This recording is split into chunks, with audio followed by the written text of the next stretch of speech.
আসসালামু আলাইকুম। প্রিয় ওয়ালাইকুম দর্শক, আসসালাম আপনা রহমতুল্লাহি। আপনাদেরকে গতকালকে যেমনটি ঘোষণা দিয়েছিলাম, সে ঘোষণায় আমি কারো নাম বলিনি আজকে কে লাইভে আসবে। তারপরেও আপনারা আ Facebook, YouTube যত জায়গায় আমি পোস্ট করেছি সব জায়গায় মনে করেছেন যে এ মেজর ডালিম নামে আমরা যাকে চিনি, লেফটেন্যান্ট কর্নেল ডালিম বীর উত্তম। তিনি আমাদের সাথে উপস্থিত আছেন। আমি এই আপনারা সারা দেশের মানুষ যে অধীর আগ্রহ নিয়ে অপেক্ষা করছেন, আমি আপনাদের এই আগ্রহের সেই সময়টা আর বাড়াতে দিতে চাই না। আমাদের আ এই জাতির সূর্য সন্তান, যিনি আপনারা ২০২৪ সালের স্বাধীনতা দেখেছেন, ১৯৭৫ সালের যে স্বাধীনতা, সেই স্বাধীনতা এনে দিয়েছিলেন আপনারা যে মানুষটিকে দেখছেন, সেই মানুষটি আ জনাব মেজর ডালিম। আমি আপনাকে মেজর ডালিম বলেই চিনি। কারণ আপনার জীবনের সবচেয়ে যে পুণ্যের কাজটি করেছিলেন সেটা মেজর ডালিম হিসেবেই করেছিলেন। যে কারণে আপনাকে আমরা মেজর ডালিম হিসেবেই ডাকতে স্বাচ্ছন্দ্য বোধ করি। অ্যা আপনি জাতিকে অ্যাড্রেস করতে পারেন। ধন্যবাদ ইলিয়াস। আজ অনেক বছর পর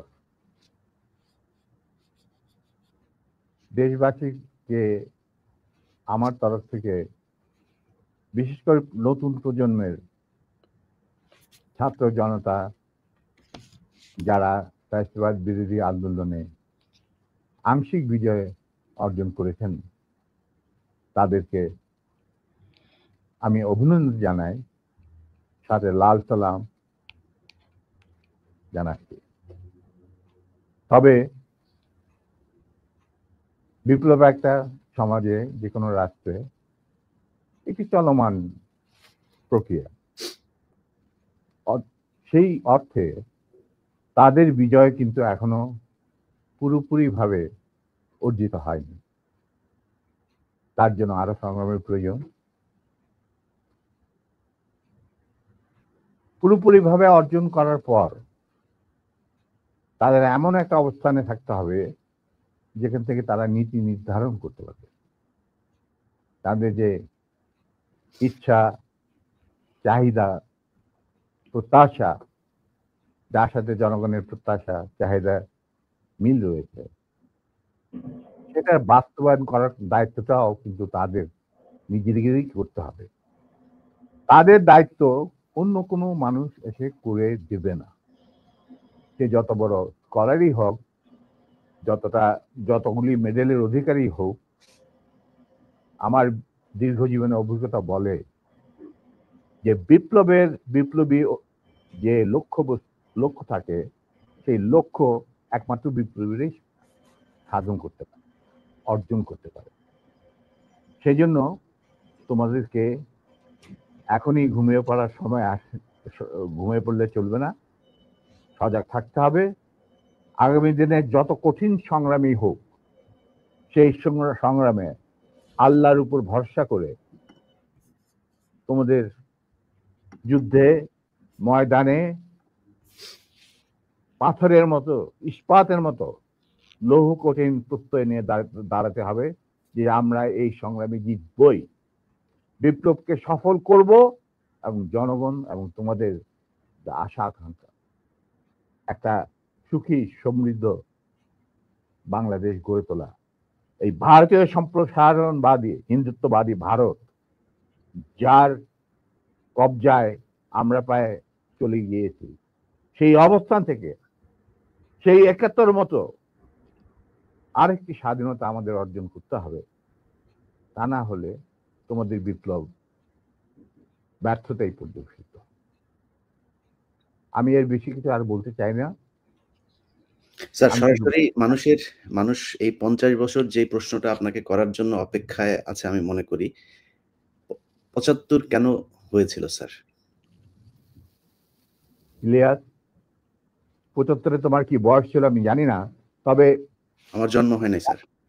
হ্যাঁ, তবে ৭৫-এ যে মুজিব ৭০-এর ইলেকশনের সময় ৭২-এর আগে, মানে ৭১-এর মুক্তি সংগ্রাম শুরু হওয়ার আগে ছিল, তার চরিত্র ছিল এক ভিন্ন প্রকৃতির।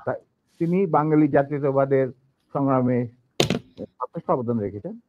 কিন্তু স্বাধীনতা যখন পাকিস্তান আর্মি 25-26 রাতে মানে বাঙালিদের উপর, নিরীহ বাঙালিদের উপর শেষ সন্ত্রাসবাদ, অ্যাট্রোসিটি বলো, জেনোসাইড বলো চালালো, এবং যাতে লক্ষ লক্ষ হাজার হাজার শিশু, নারী, পুরুষ প্রাণ হারালো, ছাত্র জনতা কোনো কারণ ছাড়া। তারপর তখন সেই অবস্থায় আমাদের দেশের তথাকথিত বড় বড় জাতীয় নেতারা বিভিন্ন দলে, তাদেরকে কিন্তু কাউকে খুঁজে পাওয়া গেল না। তারা তখন তাদের নিজেদের জীবন বাঁচিয়ে যার যার মতো জায়গায় চলে গেলেন। মুজিব স্বয়ং পাকিস্তান আর্মির কাছে ধরা দিলেন এবং তাদের সাথে একটা বন্দোবস্ত করে তার পরিবারের ভরণ পোষণের দায়িত্ব আর্মির হাতে তুলে দিয়ে তিনি পাকিস্তানে পাড়ি জমান। ডাক্তার কামাল হোসেনকে সঙ্গে, যিনি ছিল major via media between Mujib and the army junta. তখন সেই দিশাহারা মানুষ বুঝতে পারছিল না বাংলাদেশে তারা কি করবে, তারা কোথায় যাবে, কিভাবে নিজের প্রাণ বাঁচাবে। সেই সময় চিটাগাঙ্গে থেকে ভেসে আসলো মেজর জিয়ার স্বাধীনতার ডাক। আমি তখন পাকিস্তানে চাকরিরত অবস্থা। সেই ডাকে দেশের লোক একটা আলোর রশ্মি দেখলো যে হ্যাঁ, আমাদেরকে এইভাবে মরণের হাত থেকে বাঁচার জন্য আমাদেরকে যুদ্ধ করতে হবে। Simple is that. আর সমস্ত দেশে সর্বপরিসরে লোক বিদ্রোহ সেই মুক্তিযুদ্ধ সংগ্রামে ডাকে সাড়া দিয়ে মুক্তিযুদ্ধ গড়ে তুলবে। আমরা ওখানে বসে থাকুন না, যারা পেরেছি, যাদের সাহস ছিল, যাদের দেশপ্রেম ছিল, যারা পাকিস্তানের আর্মি জান্তাদের নির্যাতন, নিষ্পেষণ, বৈষম্যমূলক আচরণের বিরুদ্ধে জানা ছিল, তারাও সেই সংগ্রামে যোগ দেন। অনেকেই পালিয়ে এসে জীবনের ঝুঁকি নিয়ে। আমি ছিলাম তাদের মধ্যে সর্বপ্রথম গ্রুপ লিডার, যে আরো দুজন আমার সাথীকে নিয়ে আমি এসে যুদ্ধে যোগ দিই। কোনো বিবেকবান বাঙালি তখন যারা পাকিস্তানে চাকরি করতেন, তাদের পক্ষে নিশ্চুপ বসে থাকা সম্ভব ছিল না। তবে এটাও ঠিক, অনেকেই ঠিক বুঝতে পারছিল না যে কি হচ্ছেটা কি। কোনো খবর নাই, চিঠিপত্রের আদান প্রদান নাই, কোন রকম সংযোগ নাই। বিদেশি মিডিয়া, ভয়েস অফ আমেরিকা, তারপরে BBC, radio Australia, radio India, এই সমস্ত ওখান থেকে যাচ্ছি জানা যাচ্ছিল, ওটা সম্পূর্ণভাবে বিশ্বাসযোগ্য ছিল না। তারা তাদের মতো করে বলতে থাকে এবং আমরা শুনতে থাকি। তাই অনেকেই ঝুঁকি নিতে রাজি ছিলেন না। আরেকটা সমস্যা ছিল, অনেকেই পরিবার সহকারে থাকতেন পশ্চিম পাকিস্তান, কারণ বউ বাচ্চা নিয়ে তো আর পালিয়ে যাওয়া সম্ভব না সবার পক্ষে। কিন্তু আমি ছিলাম তখন ব্যাচেলার। আমার সাথে যে দুজন সাহসী সহযোদ্ধা চলে আসে আমার ডাকে, তারা ছিলেন কর্নেল নূর চৌধুরী, তখন অবশ্য লেফটেন্যান্ট নূর চৌধুরী, আর লেফটেন্যান্ট মতিউর রহমান, পরে দুজনই কর্নেল, এবং রাষ্ট্রপতি একজন, মানে নূর রাষ্ট্রপতি। আমরা চলে আসি, এসে মুক্তিযুদ্ধে জয়েন করি। তো আমরা তিনজনই ছিলাম স্পেশালাইজড অবস্থা। স্পেশালাইজড অবস্থার মধ্যে বোঝা যায় যে যাদের কমান্ডো ট্রেনিং থাকে, স্পেশালাইজ ওয়ারফেয়ারের উপর জ্ঞান থাকে, এবং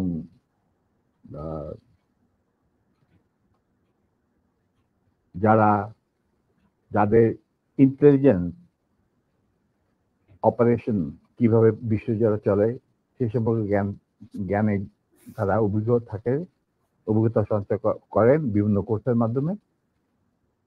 তা আমরা ছিলাম ৩ জনই সেই ধরনের অফিসার। তাই আমরা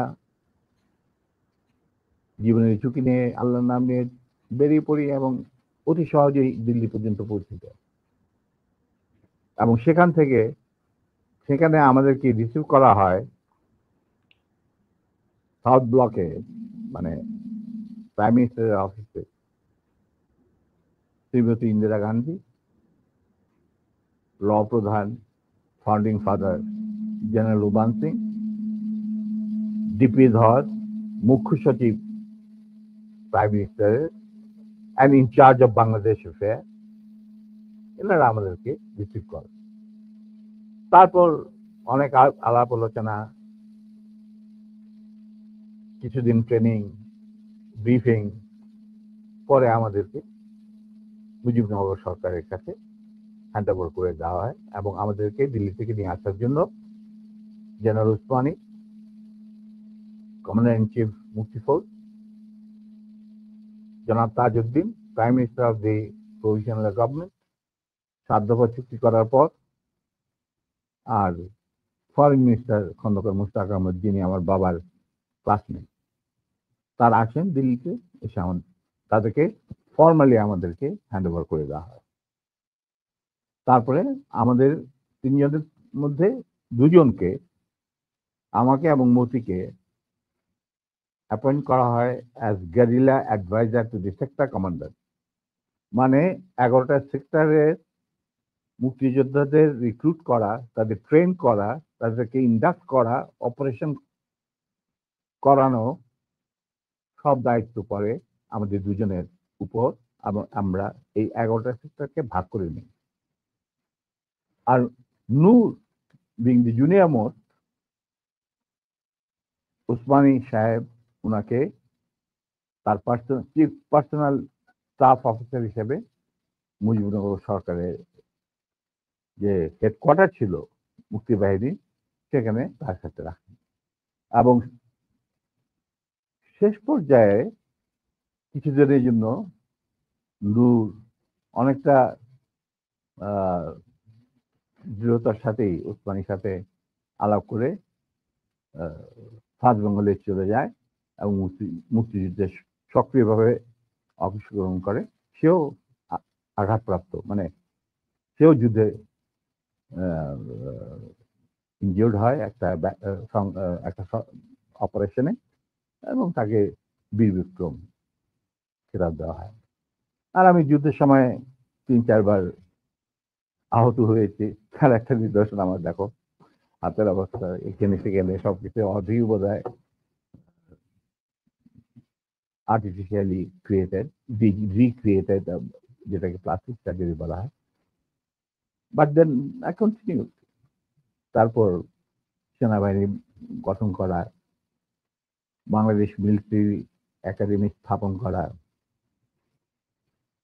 পিটি স্কুল মানে ফিজিক্যাল ট্রেনিং স্কুল স্থাপন করা, সিলেটে ওয়েপন অ্যান্ড ট্যাকটিক্স শেখার স্কুল স্থাপন করার সব দায়িত্ব আমরা পালন করি। এর সাথে সাথে চলে রিক্রুটমেন্ট ফর আর্মির যে 5টা ব্রিগেডের দায়িত্ব দিয়েছিল মুজিব, এই ব্রিগেড 5টা এবং বিমান বাহিনী, নৌবাহিনীর জন্য রিক্রুটমেন্টের ইনচার্জ ছিলেন deputy chief of staff Ziaur Rahman. যদিও তিনি সিনিয়র ছিলেন, তাকে তো বানায়নি চিফ, তাকে তো অ্যাজ এ কর্নেল বের করে দিতে চেয়েছিল, কিন্তু পারেনি, আমাদের জন্যই পারেনি। আচ্ছা, যাই হোক, ওনার স্টাফ অফিসার হিসেবে দায়িত্ব পড়ে আমার উপর। আর আমি একাই আমার অন্যান্য সহযোদ্ধা কমান্ডারদের লিস্ট ওরা পাঠিয়ে যেত। আমি প্রায় 25,000 প্রাক্তন মুক্তিযোদ্ধা যারা আমাদের আন্ডারে চাকরি করেছে, মানে যুদ্ধ করেছে, তাদেরকে আমি আর্মিতে, এয়ারফোর্সে, মানে ডিফেন্স ফোর্সে, নেভি ইনক্লুডেড, নিয়োগ রিক্রুট করি। তারপর চাকরি করতে থাকি, চাকরি চলতে থাকে। এই হচ্ছে আমাদের স্বাধীনতা সংগ্রামের ছোট্ট সিনপসিস। বলো এরপর কি, আর কি জানতে চাও?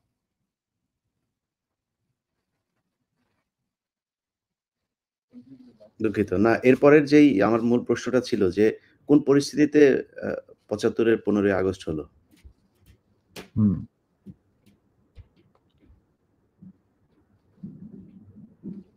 খুবই স্পর্শকাতর প্রশ্ন ইলিয়াস। নিজের বাদ্য নিজে বাজানো অনেক সময় ঠিক হয় না, কিন্তু তুমি যখন প্রশ্ন করেই বসলে তখন আমি স্যার, একটা ভাবে স্যার, ছোট্ট স্যার, জবাব দেব। স্যার এই এই আমার YouTube চ্যানেলে আমি আজকে প্রায় ৫ বছর হলো ভিডিও লাইভ করি, প্যাকেজ দেই। সো ফার আই রিমেম্বার আমার সবচেয়ে বেশি আ একসাথে ভিউয়ার ছিল সম্ভবত ২০ বা ২৫,০০০। আমি মাত্র খেয়াল করলাম এই মুহূর্তে ১,৭০,০০০ মানুষ এট এ টাইমে ওয়াচিং আওয়ার ভিডিওস। এটা তো এই তোমার, the credit goes to you. No, credit goes to you, man. It goes to you. Well, মানে I'm just মানে well, যা কিছু হয় আল্লাহর ইচ্ছায় হয়। আমি একজন আমি না, আমি এইজন্যই বললাম যে আপনার নিজের ঢোল আপনি যেটা মানে বাজানোর কথা বলছেন, আপনি তো বাজান নাই ৫০ বছর চুপ ছিলেন। যেই স্বাধীনতা আপনারা এনে দিয়ে গিয়েছেন, সেই স্বাধীনতা না আসলে তো আজকের শেখ হাসিনা যে অবস্থায় দেশকে নিয়ে গিয়েছিল, সেই ৭৫ এর পরে আর হয়তো ২-১ বছর লাগতো শেখ মুজিবের সেখানে নিয়ে যেতে। তো আমাদেরকে এই যে উদ্ধার করে দিয়ে গিয়েছেন, এই কৃতজ্ঞতা বোধটা বাঙালি জাতির নেই। যে কারণে আজকে মেজর শরীফুল হক ডালিম বাংলাদেশের মাটিতে নেই। অথচ আপনাদেরকে সর্বোচ্চ সম্মাননা দিয়ে আমাদের দেশে রাখা দরকার ছিল। সেই সম্মানটুকু আমরা দেখাতে পারি নাই বলেই মাঝে মধ্যেই আবার ২০২৪ আসে। তো আপনি ওইটা নিয়ে আমার মনে হয় আ দেরি তো অবশ্যই হয়েছে কিন্তু আমাদের জানা উচিত। এই জাতি প্রতিটা মানুষ জানতে চায় কি হয়েছিল ৭৫ এর ১৫ই আগস্ট। প্রথম কথা, প্রথম কথাটা হচ্ছে যে ১৫ই আগস্ট কিন্তু কোনো বিচ্ছিন্ন ঘটনা না। এটা সূত্রপাত হয় মুক্তিযুদ্ধ চলাকালীন অবস্থায়। আমরা বুঝতে পেরেছিলাম যে বাংলাদেশের মুক্তিযুদ্ধটা অ্যাকচুয়ালি কাদের ইন্টারেস্টে হচ্ছে? এটা কি আমাদের ইন্টারেস্টে হচ্ছে যে আমরা আমাদের দেশ যুদ্ধ করে স্বাধীন করব? নাকি এটার পেছনে অন্য কোনো উদ্দেশ্য কাজ করছে?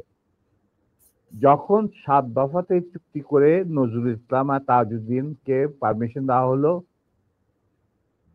To establish provisional government in Calcutta, এই ৭ টা ক্লজ পড়ে সাইন করার পর, দস্তখত করার পরে নজরুল ইসলাম সাহেব ফিট হয়ে পড়ে গিয়েছিলেন যে এটা তো একদম একটা দাসখত যে আমরা ক্রমান্বয়ে ভারতের একটা করদ রাজ্য, তারপরে একটা অঙ্গরাজ্য হিসেবে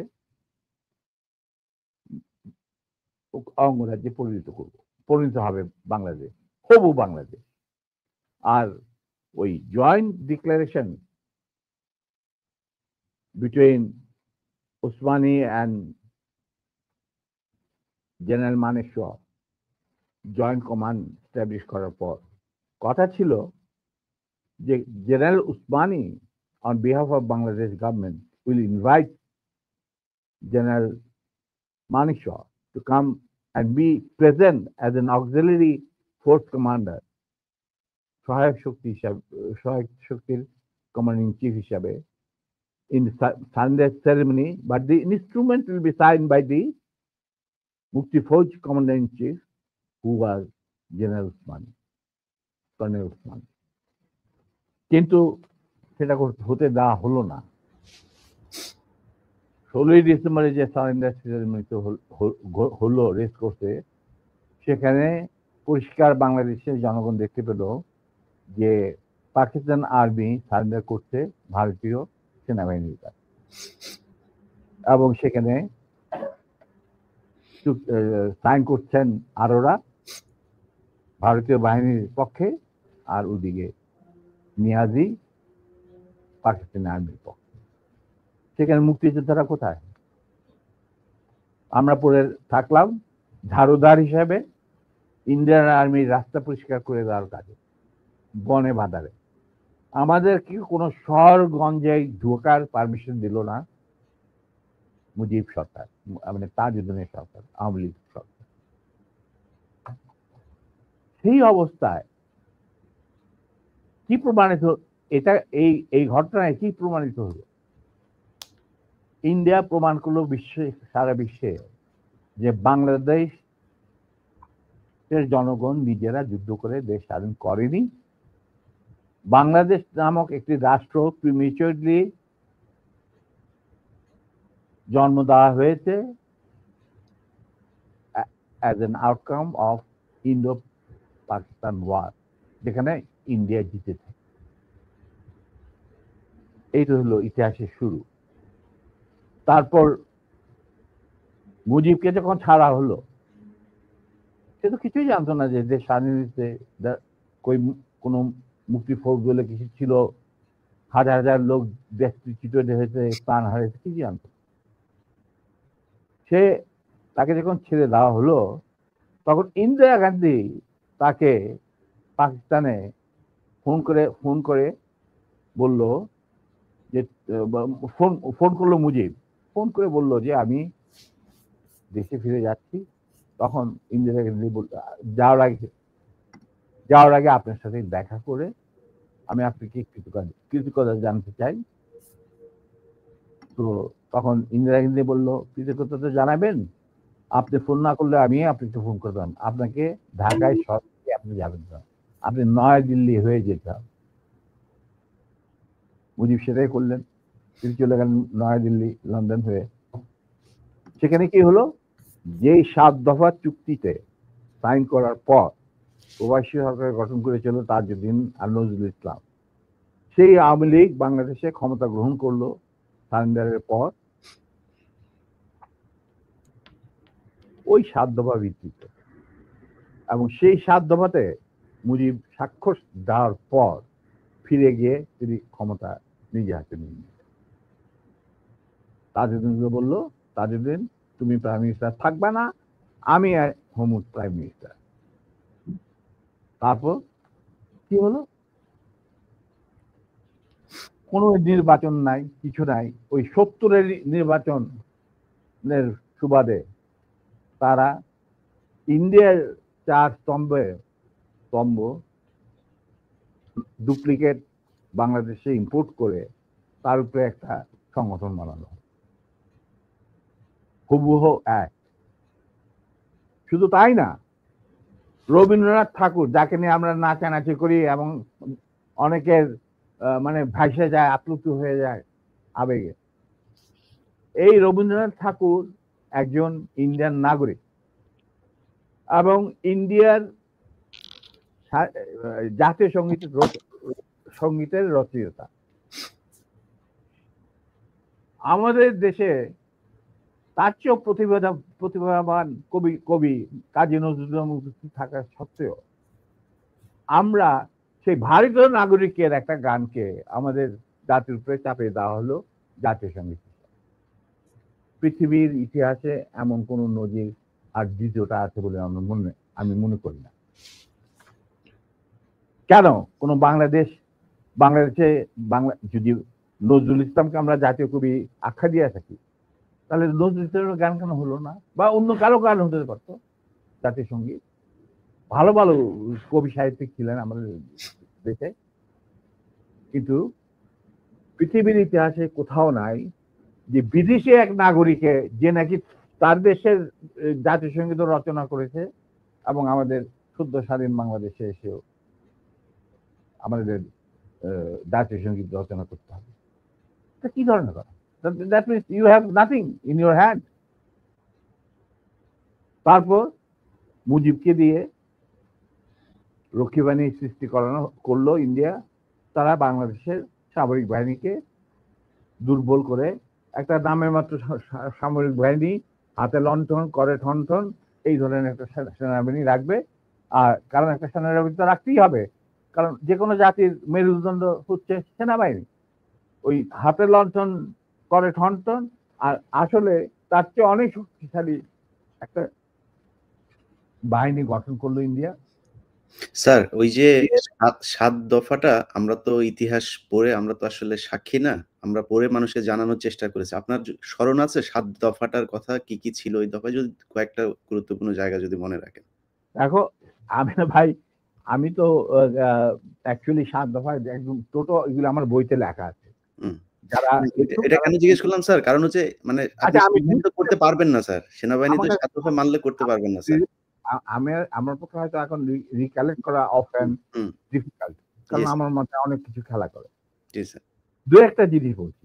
যেমন ধরো মুজিবের মুজিব এবং তার সরকারকে প্রোটেকশন দেওয়ার জন্য ইন্ডিয়ান আর্মি অবস্থান করবে বাংলাদেশে। রাইট। অবশ্যই।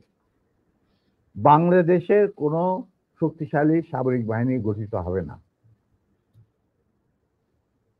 বাংলাদেশের কোনো স্বাধীন বৈদেশিক পররাষ্ট্রনীতি থাকবে না। বৈদেশিক নীতি থাকবে না। হুম, বাংলাদেশের শাসন ব্যবস্থা, আমলাতন্ত্র, শিক্ষা ব্যবস্থা, স্বাস্থ্য ব্যবস্থা, শিল্প ব্যবস্থা, কৃষি ব্যবস্থা সবকিছুই চলবে ভারতীয় বিশেষজ্ঞদের ইচ্ছামত। তারা মুজিব বিরোধী কোনো মানুষকে বাঁচিয়ে রাখা হবে না। তার জন্য যত লোক মারা দরকার মারা হবে, যত লোককে লুলা ল্যাংড়া করা হবে, চক্ষু তুলে নেওয়া হবে, মেয়েদের ইজ্জত লুণ্ঠন করা হবে, কোনো সমস্যা নাই। এইভাবে প্রতিপক্ষের উপর ঝাঁপিয়ে পড়ায় 40,000-এরও বেশি লোক মারা গেছে, সেটা সবাই জানে, প্রত্যেক আসছে। তারপর তোমার আমরা এর একটা করদরাজি পরিণত হয়ে গেলাম। কিন্তু সমস্যা দেখা দিল যে বাংলাদেশের মাটিতে যদি যে ইন্ডিয়ান সোলজাররা অবস্থান নেয়, তাহলে বিদেশ থেকে কোন রকম কোন দেশেই বাংলাদেশকে স্বীকৃতি দিতে রাজি না। কারণ পাকিস্তান ইতিমধ্যে সিকিউরিটি কাউন্সিল থেকে একটা আইন পাস করে নিল যে বাংলাদেশে কে নিয়ন্ত্রণ করছে ভারত তাদের সেনাবাহিনীর মাধ্যমে, মুজিব সরকারের মাধ্যমে। অতএব এটা একটা ডিসপিউটেড টেরিটরি, এটা একটা স্বাধীন দেশ নয়। তা আপনারা স্বাধীন কিভাবে রিকগনাইজ করবেন মুজিবের সরকারকে? এরপর এই এই অবস্থায় ইন্দিরা গান্ধী পড়ল মুসিবত, তো আজ মুজিব সরকার।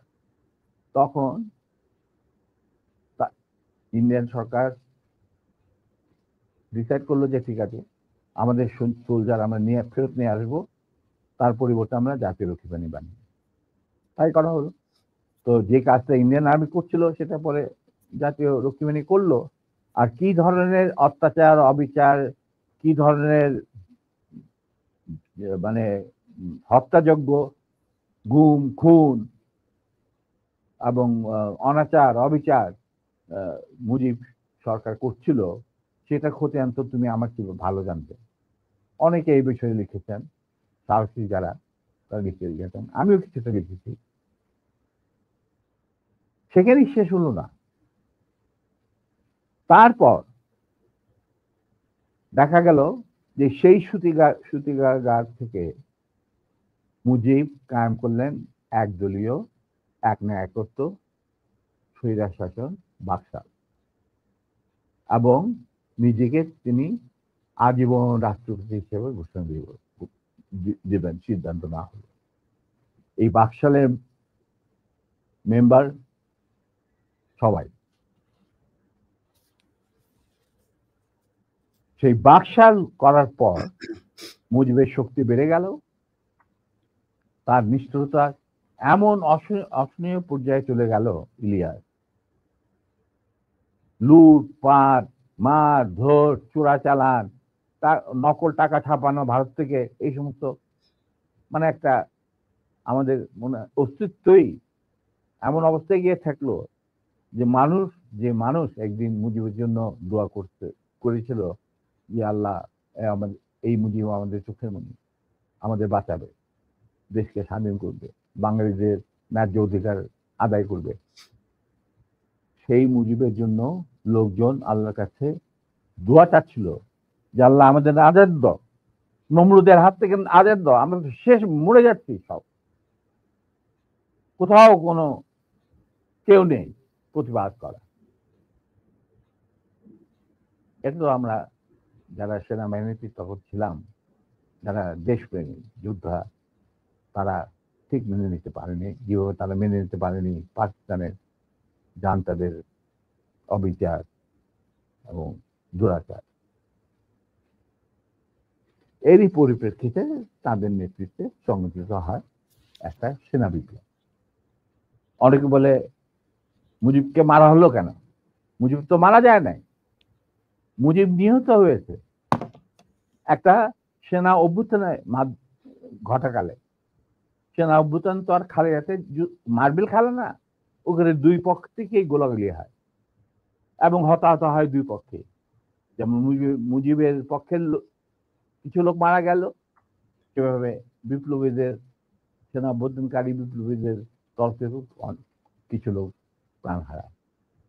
এটাই বাস্তবতা। কিন্তু তারা বিজয়ী হয়ে গেল, বিপ্লবীরা বিজয়ী হলো, তারা ক্ষমতা তাদের নিজে হাতে নিয়ে নিল স্বতঃস্ফূর্ত ভাবে। ইলিয়াস, ঘোষণাটা অবশ্য আমি দিয়েছিলাম, স্বতঃস্ফূর্ত ভাবে মুজিবের সেই মৃত্যুর খবর জানার পর আর বাকশালের পতনের খবর জানার পর লাখো লাখো লোক, মানে দেশের রাস্তা ঘাট, গঞ্জ, শহর, বন্দর, নগর, গ্রাম, সবাই আনন্দ মিছিল বের করলো।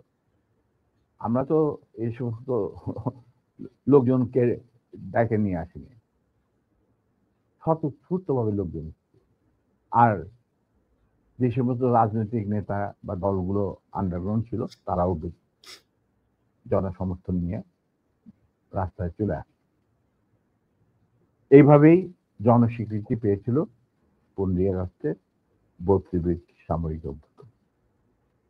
এবং পরবর্তীতে খালেদ মোশাররফের প্রতিক্রিয়াশীল কুচক্রীদের কুদেতার বিরুদ্ধে ঘটা 7 নভেম্বরের সিপাহী জনতার বিপ্লব। এগুলো সব একই সূত্রে গাথা। তো আমি বলবো যে আমাদের ফার্স্ট রিপাবলিক ছিল, ফ্রান্স রেভলিউশনের পরিপ্রেক্ষিতে বলছি, ফার্স্ট রিপাবলিক ছিল 71 মুক্তিযুদ্ধ, তারই ধারাবাহিকতায় হয়েছে 75 আগস্ট বিপ্লব, তারই ধারাবাহিকতায় থার্ড রিপাবলিক হয়েছে 1924 সালের ছাত্র জনতার গণ অভ্যুত্থান। এখন যেহেতু আমি বলেছি যে সম্পূর্ণ বিজয় আমাদের এখনো অর্জিত হয়নি, চলমান বিপ্লবের গতিধারায় সংগঠিত হবে চতুর্থ রিপাবলিক, মানে চতুর্থ বিপ্লব। আমি এবং আমার সাথী ভাইরা যারা এখনো বেঁচে আছেন, যে অবস্থাতেই আছেন, আমরা যদি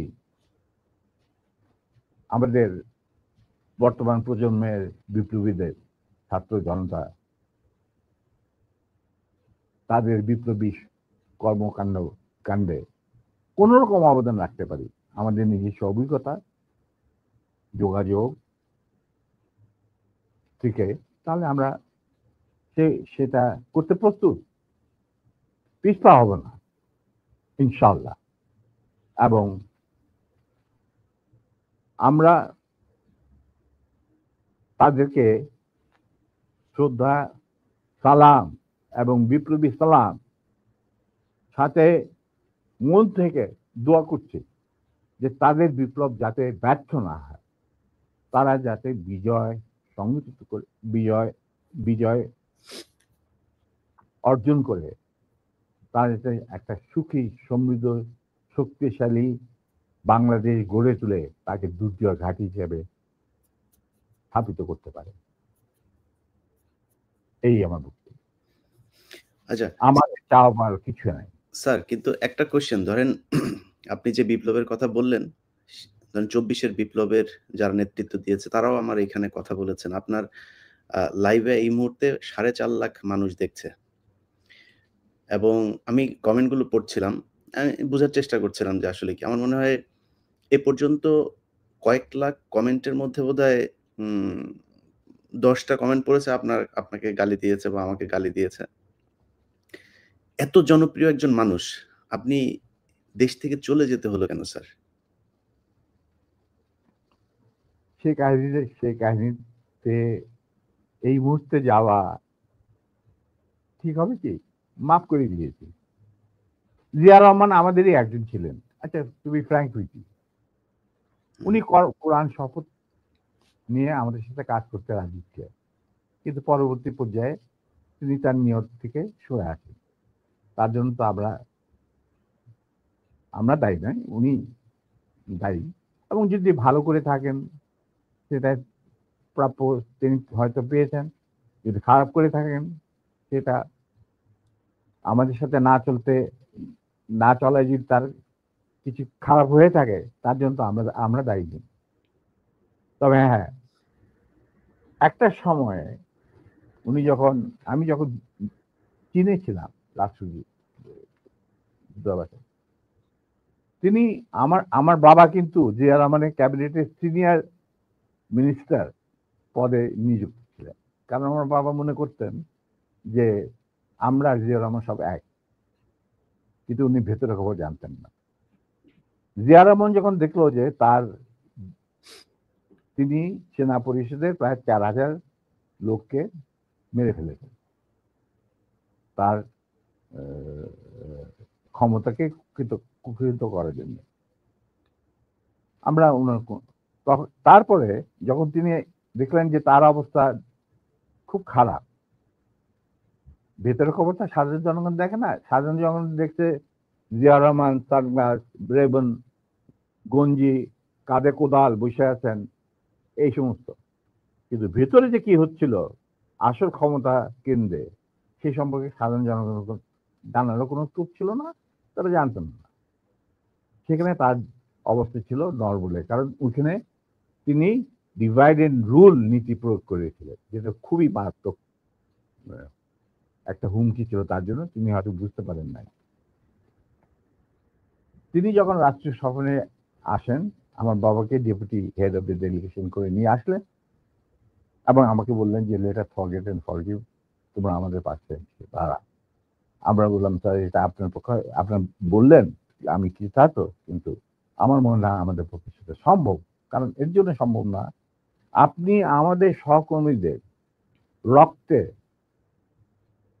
যে রক্তক্ষরণ ঘটিয়েছেন, সেই রক্ত বাড়িয়ে আপনার পাশে যদি গিয়ে দাঁড়ায়, প্রথম গুলিটা আমাকে যেতে হবে, মুনাফেক হিসাবে। আমি আপনাকে বাঁচাবো বা আমরাই বা আপনাকে বাঁচাবো, সে রাস্তা তো আপনি বন্ধ করে দিয়েছেন স্যার। এটা কত সালে স্যার? এটা যে জিয়া রহমান কোন সালে গিয়েছিল আমার মনে হয় ৮১? 76 না 77, সামথিং লাইক দ্যাট। হুম, ওই যে ওনার একটাই রাষ্ট্রীয় সভা ছিল চীনে, এটা হুম। তুমি দেখে নিতে পারো, আমার বইতে লেখা আছে সবকিছু আচ্ছা, বিষয়। আচ্ছা। 77 বোধহয়। এবং তার সাথে যে আমার কি ডায়লগ হয়েছে ওয়ান টু ওয়ান, যেটা মধ্যে আর কেউ উপস্থিত ছিল না, পাশের ঘরে অবশ্য বেগম সাহেবা ছিলেন। আচ্ছা তো স্যার, আরেকটা জিনিস পরিষ্কার হয়েছে স্যার। আপনি কি একটা বলছিলেন যে কোরআন শপথ করা হয়েছিল। মানে হ্যাঁ, কি মানে হয়েছিল? আমি বলি, শোনো, এই যে সেনা পরিষদ, আমরা যখন ভারতে যুদ্ধ করছিলাম, যখন আমরা বুঝতে পারলাম ভারতের গেম প্ল্যানটা, তাদের একটা সুদূর প্রসারী চক্রান্তমূলক আহ, একটা পরিকল্পনা রয়েছে বাংলাদেশকে প্রথমে ক্লায়েন্ট স্টেট, তারপরে অঙ্গভূত করা, সিকিমের মতো। হুম। আর সেখানে লেন্দুদ্দোজি ছিলেন, আমাদের মুজিবুর রহমানকে বানানো হলো তাজউদ্দিন, আর পরে মুজিবুর রহমানকে বানানো হলো সেই লেন্দুদ্দোজ। এটা যখন আমরা বুঝতে পারলাম, তখন সমমনা কমান্ডার যারা পলিটিক্যালি কনসিয়াস ছিল ছাত্র জীবনে ধরো বা পরবর্তী জীবনে, তখন আমরা বললাম যে আরে আমাদের তো আসল যে যুদ্ধ সেটা তো হবে স্বাধীনতার পর। ভারতের আগ্রাসী মনোভাব নিয়ে যখন বাংলাদেশকে গিলে খেতে যাবে, সেইটার বিরুদ্ধে আমাদেরকে লড়তে হবে, তার জন্য আমাদের প্রস্তুত থাকতে হবে, প্রস্তুতি এখনই গ্রহণ করতে হবে। তখন আমরা ওই মুক্তিযুদ্ধের আড়ালে আমরা সেনা পরিষদের বীজ বপন করি। তো তোমার মনে থাকার কথা, যদিও Zia Rahman declaration of independence দিয়েছিল, প্রথমে তিনি নিজেকেই অস্থায়ী সরকারের প্রধান হিসাবে দাবি করেছিলেন, মানে ভাষণে বলেছিলেন। পরে ইন্ডিয়ার চাপে উনি থেকে বদলিয়ে যে মুজিবুর রহমানের ইনস্ট্রাকশনে আমি এই ঘোষণা দিলাম স্বাধীনতা। এরপরেও কিন্তু তার প্রতি ইন্ডিয়ান সরকার বা আওয়ামী লীগ সরকার কখনোই আস্থা রাখতে পারে নাই।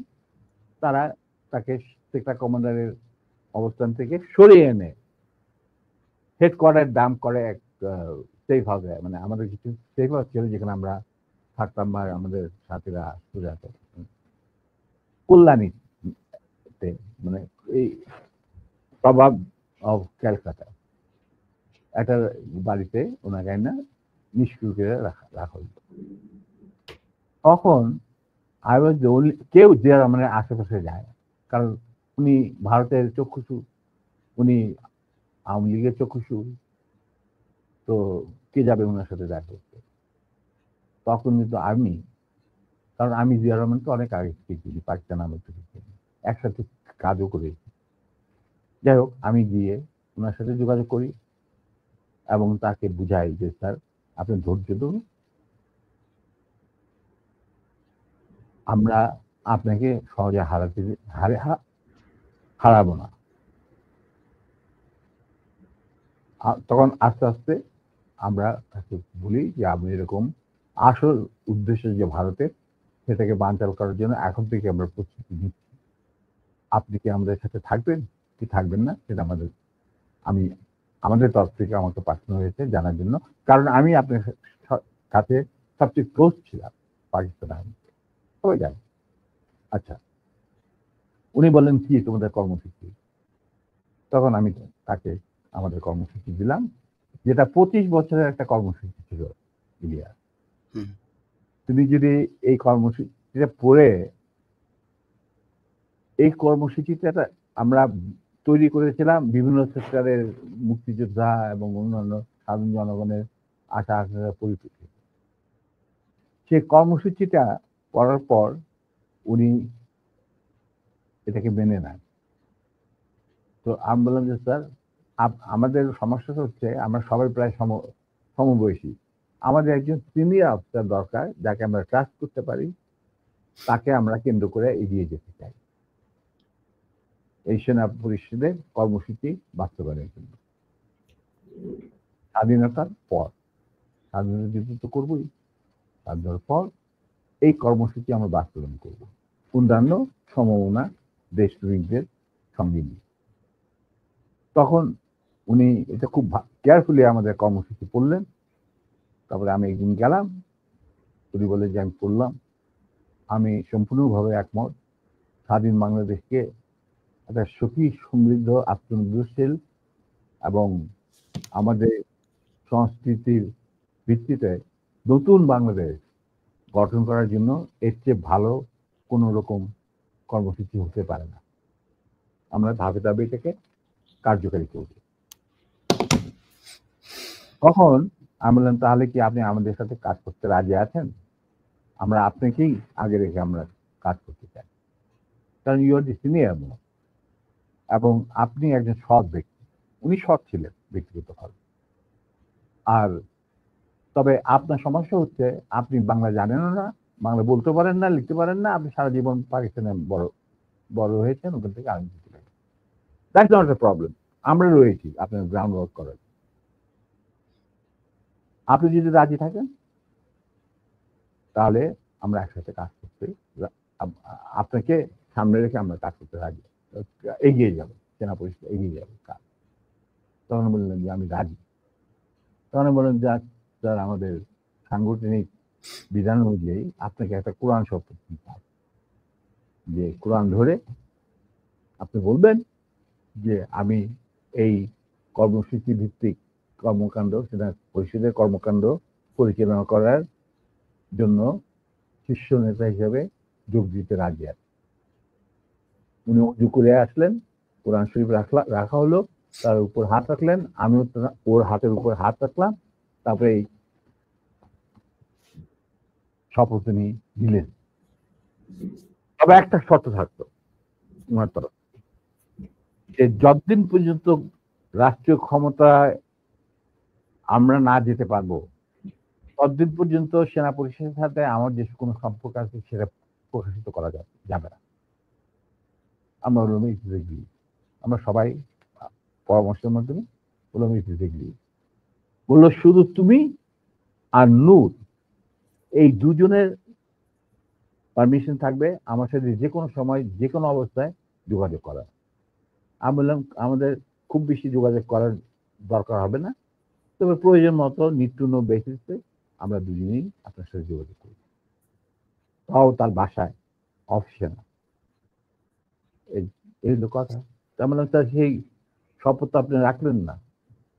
আপনি মনে করলেন যে আমাদের বিদেশের আইসা এই ছিড়ায় ছোটায় আপনার আন্ডারেই সরকারের আন্ডারে থাকবো আমরা বিভিন্ন দূতাবাসে, আপনি আপনার যাদেরকে আপনি বিশ্বাসযোগ্য মনে করেন তাদের নিয়ে আপনি রাষ্ট্র চালাবেন, চালান। আমরা তো কোনো রকম বিরোধিতা করি নাই, আপনার করবো। আজ আপনি আমার বাবার সামনে বলছেন যে তোমরা let us forget and forgive and start afresh. রাজনীতিতে বা রাজনীতি হলো দাবা খেলা। দাবা খেলায় একটা চাল দিয়ে চাল আবার পিছনে নেওয়া যায় না, চালের আগে আপনাকে চিন্তা করতে হয়, কিন্তু একবার চাল দেওয়ার পর আর সেটাকে ফেরত নেওয়া যায় না। আপনি how can we start A fresh? এটা সম্ভব নয়। এভাবে আমাদের মিটিং শেষ হয়ে যায়। আপনাদের ওই 25 বছরের পরিকল্পনাতেই কি শেখ মুজিবকে ক্ষমতাচ্যুত করার পরিকল্পনা ছিল? অবশ্যই। শেখ মুজিব কি? শেখ মুজিব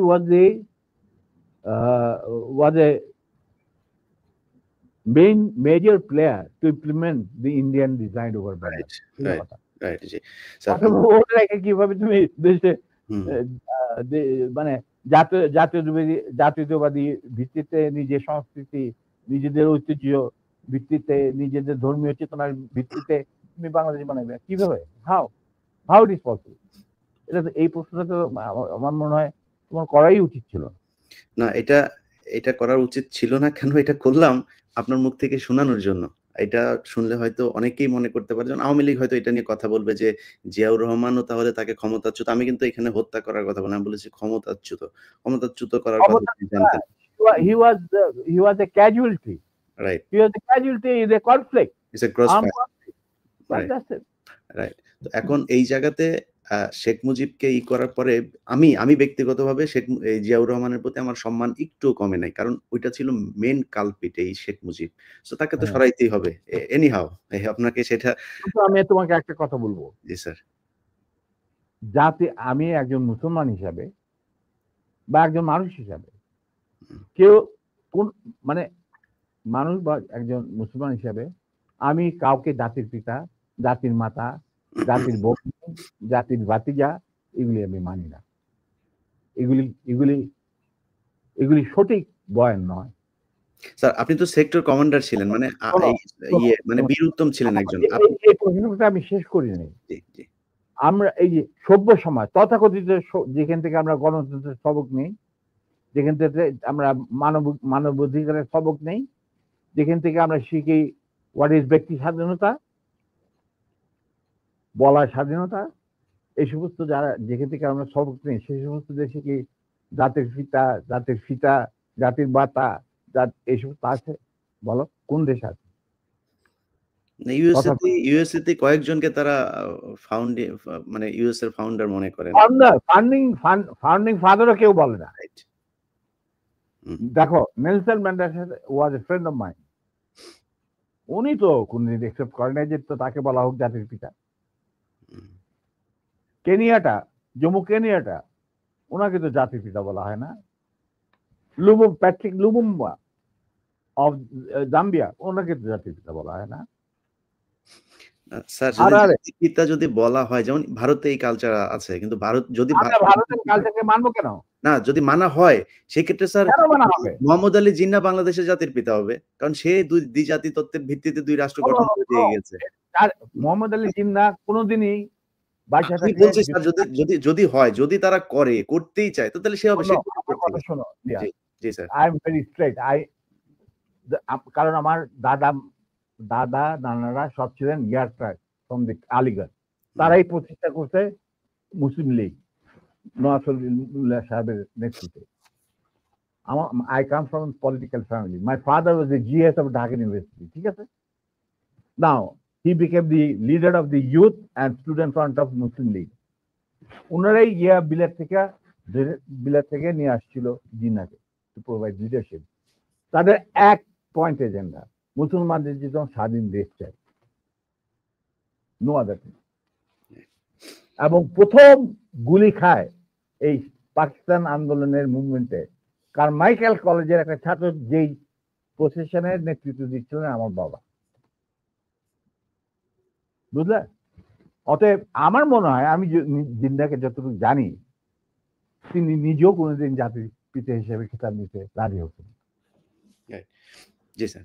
স্যার, আমাদের অনেকগুলো খুব গুরুত্বপূর্ণ কোশ্চেন আছে, যে কোশ্চেনগুলো মানুষ অনেক এই 50 বছর অপেক্ষা করছিল। আমরা দ্রুত কোশ্চেনে যাই। পরের কোশ্চেনটা স্যার মানে ইয়েস নো স্যার, দুই ইয়েতে মানে জবাব। আমার দর্শকরা আর তোমার দর্শকরা, আপনার দর্শক স্যার, তোমার দর্শক, আমি আমার দর্শক বলবো না, যে তোমার দর্শক, আই এম প্রিভিলেজ, তুমি আমার সাথে কথা বলছো এবং তোমার মাধ্যমে তারা আমাকে দেখছেন। আমি বলবো যে আমি দর্শকদের সোজা কথা বলতে চাই যে আমি ব্যক্তিগতভাবে জাতির পিতা, জাতির ভগ্নী, জাতির জামাই, এই সমস্ত কিছু বিশ্বাস করি। আমরাও করি না স্যার, বাংলাদেশের মানুষ কেউই করে না এটা। যাদের বোধগম্য থাকা উচিত, জাতির পিতা যদি বলতেই হয়, তাহলে বিশ্ব মানবতার পিতা হচ্ছে আদম আলাইহিস সালাম। এটা কেউ অস্বীকার করতে পারে? তা আমার কথা হচ্ছে, তোমরা উন্নত দেশগুলি থেকে তোমরা গণতন্ত্র শিখে আসো, তারপরে মানব অধিকার শিখে আসো। এগুলি কি নতুন করে শেখার কিছু আছে? আমাদের কোরআনের মধ্যে এই সমস্ত নাই? তারপরে বিভিন্ন ধর্মগ্রন্থ থেকে এগুলি নেই? তারপরে ওই সমস্ত দেশে কেন জাতির পিতা থাকে না? ওইখানে কেন জাতির মাথা থাকে না? আমাদের এখানে কেন থাকতে হবে? ইন্ডিয়াতে কে জাতির পিতা? হুই ইজ জাতির পিতা অফ ইন্ডিয়া? বলো তুমি আমাকে। দেয়ার ইজ নো জাতির পিতা। হুই ইজ জাতির পিতা? কোন সভ্য দেশে জাতির পিতা বলে কোনো জিনিস নাই। এটা হলো আমার শেষ কথা। এটা তো স্যার মুজিববাদ প্রতিষ্ঠিত করতে হবে। যাক স্যার, আমি এক কথা, সেটা অন্য কথা, সেটা একটা গ্রুপের একটা সেগমেন্ট অফ দি পপুলেশনের চিন্তা ভাবনা। না স্যার, সেগমেন্ট অফ পপুলেশন এটা আলাদা একটা রিলিজিয়ন। আওয়ামী লীগ হচ্ছে একটা ধর্ম, ওদের ধর্মের এই প্রফেট হচ্ছে গিয়ে শেখ মুজিব। এটা শুধু মানুষ না, ওরা আরেক জিনিস। এটাকে আপনি ঠিক করতে পারবেন। ওরা তো মানুষ না হলে অমানুষ হোক বা অন্য গ্রহ থেকে ওরাদের আগমন হোক, আমি বলবো তাদের মেন্টর যে ভারত, যেখানে এখন ওনারা গিয়ে আরামে এসে থাকতেছেন বাংলাদেশ থেকে পলায়া, কোনোদিন শুনি না কোনো প্রাইম মিনিস্টার পলায় যায়। আচ্ছা, দিবে, ওনারা পলায় গেছেন। এখন ওই দেশটাতে কোন জাতির পিতা আছে কি বলো? নাই। তো আমরা কেন জাতির পিতা নেবো? কেন নেব? কি যুক্তিটা কি? বাংলাদেশের স্বাধীনতার ব্যাপারে বা স্বাধীনতা আগ পর্যন্ত বাংলাদেশকে পৌঁছানোর রাজনীতিতে কি শুধু মুজিবের অবদান ছিল? এখানে ভাসানীর নাম নিতে হবে না? ফজলুল হকের নাম নিতে হবে না? ফারুদ্দিন নাম নিতে হবে না? বলো তুমি আমি পরিষ্কার ভাবে। কেন? তাহলে মুজিব কিভাবে জাতির পিতা হবে? একমাত্র মুজিবই কি বাংলাদেশের ঠিকাদার? না, আমি সেটা মনে করি না। মুজিব তো কোনোদিন স্বাধীনতা চাইনি বাংলাদেশের জন্য। He never wanted that Bangladesh should be independent. Agartala ষড়যন্ত্র মামলা টামলা এই সমস্ত আবল তাবল কথা বলে, কিচ্ছা বলে। আসল কিচ্ছা তো আগরতলা, মানে স্বাধীনতার কথা সেনাবাহিনীর এক তরুণ অফিসার প্রথম চিন্তা করেছিল। তিনি ছিলেন কমান্ডার ওয়াজেন হোসেন, পাকিস্তান নেভির চৌকস অফিসার। স্যার, অনেক গুরুত্বপূর্ণ কথা আছে যেগুলো মানুষ শুনতে চায়, সেখানে যাই। আমি কথা হচ্ছে যে, শোনো, যার যা প্রাপ্য তাকে সেটাই দিতে হবে, সেই মর্যাদা দিতে হবে, নাহলে এটা মুনাফিকতা। না, সোজা আমি কথা। আমি আপনার কাছ থেকে আমি ধারণা করছিলাম যে আপনি হয়তো শেখ মুজিব সম্পর্কে অনেক বাজেভাবে কথা বলবেন। কিন্তু আমি আপনার রেসপেক্ট এবং শালীনতা দেখে খুবই অভিভূত যে আপনি যথেষ্ট সম্মান নিয়ে আওয়ামী লীগের শেখা উচিত যে মেজর ডালিম সম্পর্কে তারা যা শুনেছে এতদিন, সেই মেজর ডালিম একবারও শেখ মুজিব সম্পর্কে বাজে কোনো ভাষা বলে নাই বা তাকে নিয়ে কটাক্ষ করে কোনো কথা বলে নাই। যাই হোক, তো আমরাও স্যার এটাই বলে আসছি যে আমরা কাউকে অসম্মান করতে চাই না। না, ইভেন তুমি এখানে আরেকটা কথা শুনতে, জি, এই কথাটা যখন তুমি বললেই, তাহলে আমার বইতে পরিষ্কার লেখা আছে মুজিব পরিবারের সাথে আমার কি সম্পর্ক ছিল। জি। ঠিক আছে? ব্যক্তিগতভাবে বা পারিবারিকভাবে। আমরা কিন্তু তার সাথে বিচ্ছেদ করি নাই। আমাদের যখন চাকরি থেকে বের করে দিলেন উনি পিয়ন আইনের মাধ্যমে, ওই যে বিচার করলেন গাজী গোলাম মোস্তফার ঘটনাকে কেন্দ্র করে, আমরা মেনে নিলাম। উনি নিজে রাখলেন আমাকে আর নূরকে। স্যার এটা আমার এই কোয়েশ্চেন একটা। এই কোয়েশ্চেনটা তাহলে করে ফেলি। বলো। আপনার ওয়াইফকে অপহরণ করেছিল এই শেখ মুজিবের, তারপর গোলাম মোস্তফার ছেলে এরা, কামালের বন্ধু-বান্ধব এরা। না, এটার গাজী হোসেন নিজে, নিজে ছিল। নিজে। আচ্ছা। তো হ্যাঁ, নিজে। আপনার স্যার আপনি এটার বিচার চেয়েছিলেন শেখ মুজিবের কাছে। আপনি আমার এটা বউ বিচার কন্টিনিউ চাইছিল। করেন। জি, কন্টিনিউ করেন স্যার এবার। হ্যাঁ, যে আপনি প্রাইম মিনিস্টার, কারণ ঘটনাটা মুজিব কি ছিল স্যার? ঘটনাটা কি ছিল স্যার? একটু শুরু থেকে বলুন স্যার। ঘটনাটা খুবই, এটা একটা মানে মজার ঘটনা। আচ্ছা, তুমি শুনতে চাও? তুমি তো আমার বইতে লেখা আছে যদিও। সবাই শুনতে চায় স্যার। সবাই, আমি একা না, সবাই শুনতে চায়। ঘটনাটা হচ্ছে, আমার এক খালাতো বোন, তার নাম তাহমিনা। তার বিয়ে ঠিক করেছিলাম আমি আর নিম্মি কর্নেল রেজার সাথে, যে আমাদের চেয়ে জুনিয়র চাকরি। তার সাথে বিয়ে হবে, অনুষ্ঠান হবে লেডিস ক্লাবে। তো দুপক্ষেই আমাদের পরিচিত, অতএব আমরা হলাম রায় মিডিয়া। ঠিক আছে, ঠিক আছে। তখন আমরা কি করলাম, সমস্ত অ্যারেঞ্জমেন্ট আমাদের উপরে দায়িত্ব আসলো। তো কাকে রাখি আর কাকে বাদ দিই, এত মানুষের সাথে পরিচিতি। তো আমরা, যাই হোক, বেশ ভালোই, প্রায় 2-3 হাজার লোকের মতো লোক ইনভাইট করা হলো দুই তরফে। চলছে বিয়ার আসর। তখন আমার একমাত্র শালা, যার নাম বাপ্পি, ও ম্যাকগিল ইউনিভার্সিটিতে পড়তো, ওখান থেকে ছুটিতে আসছে দেশে। He was also present in the ceremony. আমি আর নিমিত দুই পক্ষের মানে হোস্ট বলতে পারো, হুম, সবাই দেখাশোনা করছি। বাপ্পি বসে আছে ছেলেদের যেখানে বসার জায়গা সেখানে। তখন লম্বা চুলের একটা ফ্যাশন ছিল। He has just come from Canada, তো লম্বা চুল, and he had beautiful hair, and he was a handsome man. হুম। আমার মতো এত খারাপ চেহারার লোক ছিল না, ছিল ওইটা না। পরে ওইটা অনুষ্ঠানের শেষ হওয়ার আগে বলব স্যার। জি, বলেন। আচ্ছা, তারপর তোমার, ও বসেছিল অন্যান্য গেস্টদের সাথে। তার পিছনের রোতে গাজী গোলাম Mustafa and his wife was also invited in that function from the other side, not from our side, মানে ছেলে পক্ষের। বুঝতে পেরেছি। তো গাজী গোলাম মুস্তফার ছেলেরা আর তার সাঙ্গবঙ্গ পিছনের সিটে, পিছনের রোতে সিটে বসা। তাদের মধ্যে একটা ছেলে বাপ্পির চুল টান দিল পিছন থেকে। তো বাপ্পির পিছনে, ভদ্র মানুষ, বিদেশে থাকে, বিদেশে বড় হয়েছে, পিছে বললো, কিছু বলে নাই, সামনে আবার ওরা চুল টান দিল। দ্বিতীয়বার টান দেওয়ার পরে বাপ্পি পিছনে তাকে দেখো যে একটা ছেলে হাত সরিয়ে দিল।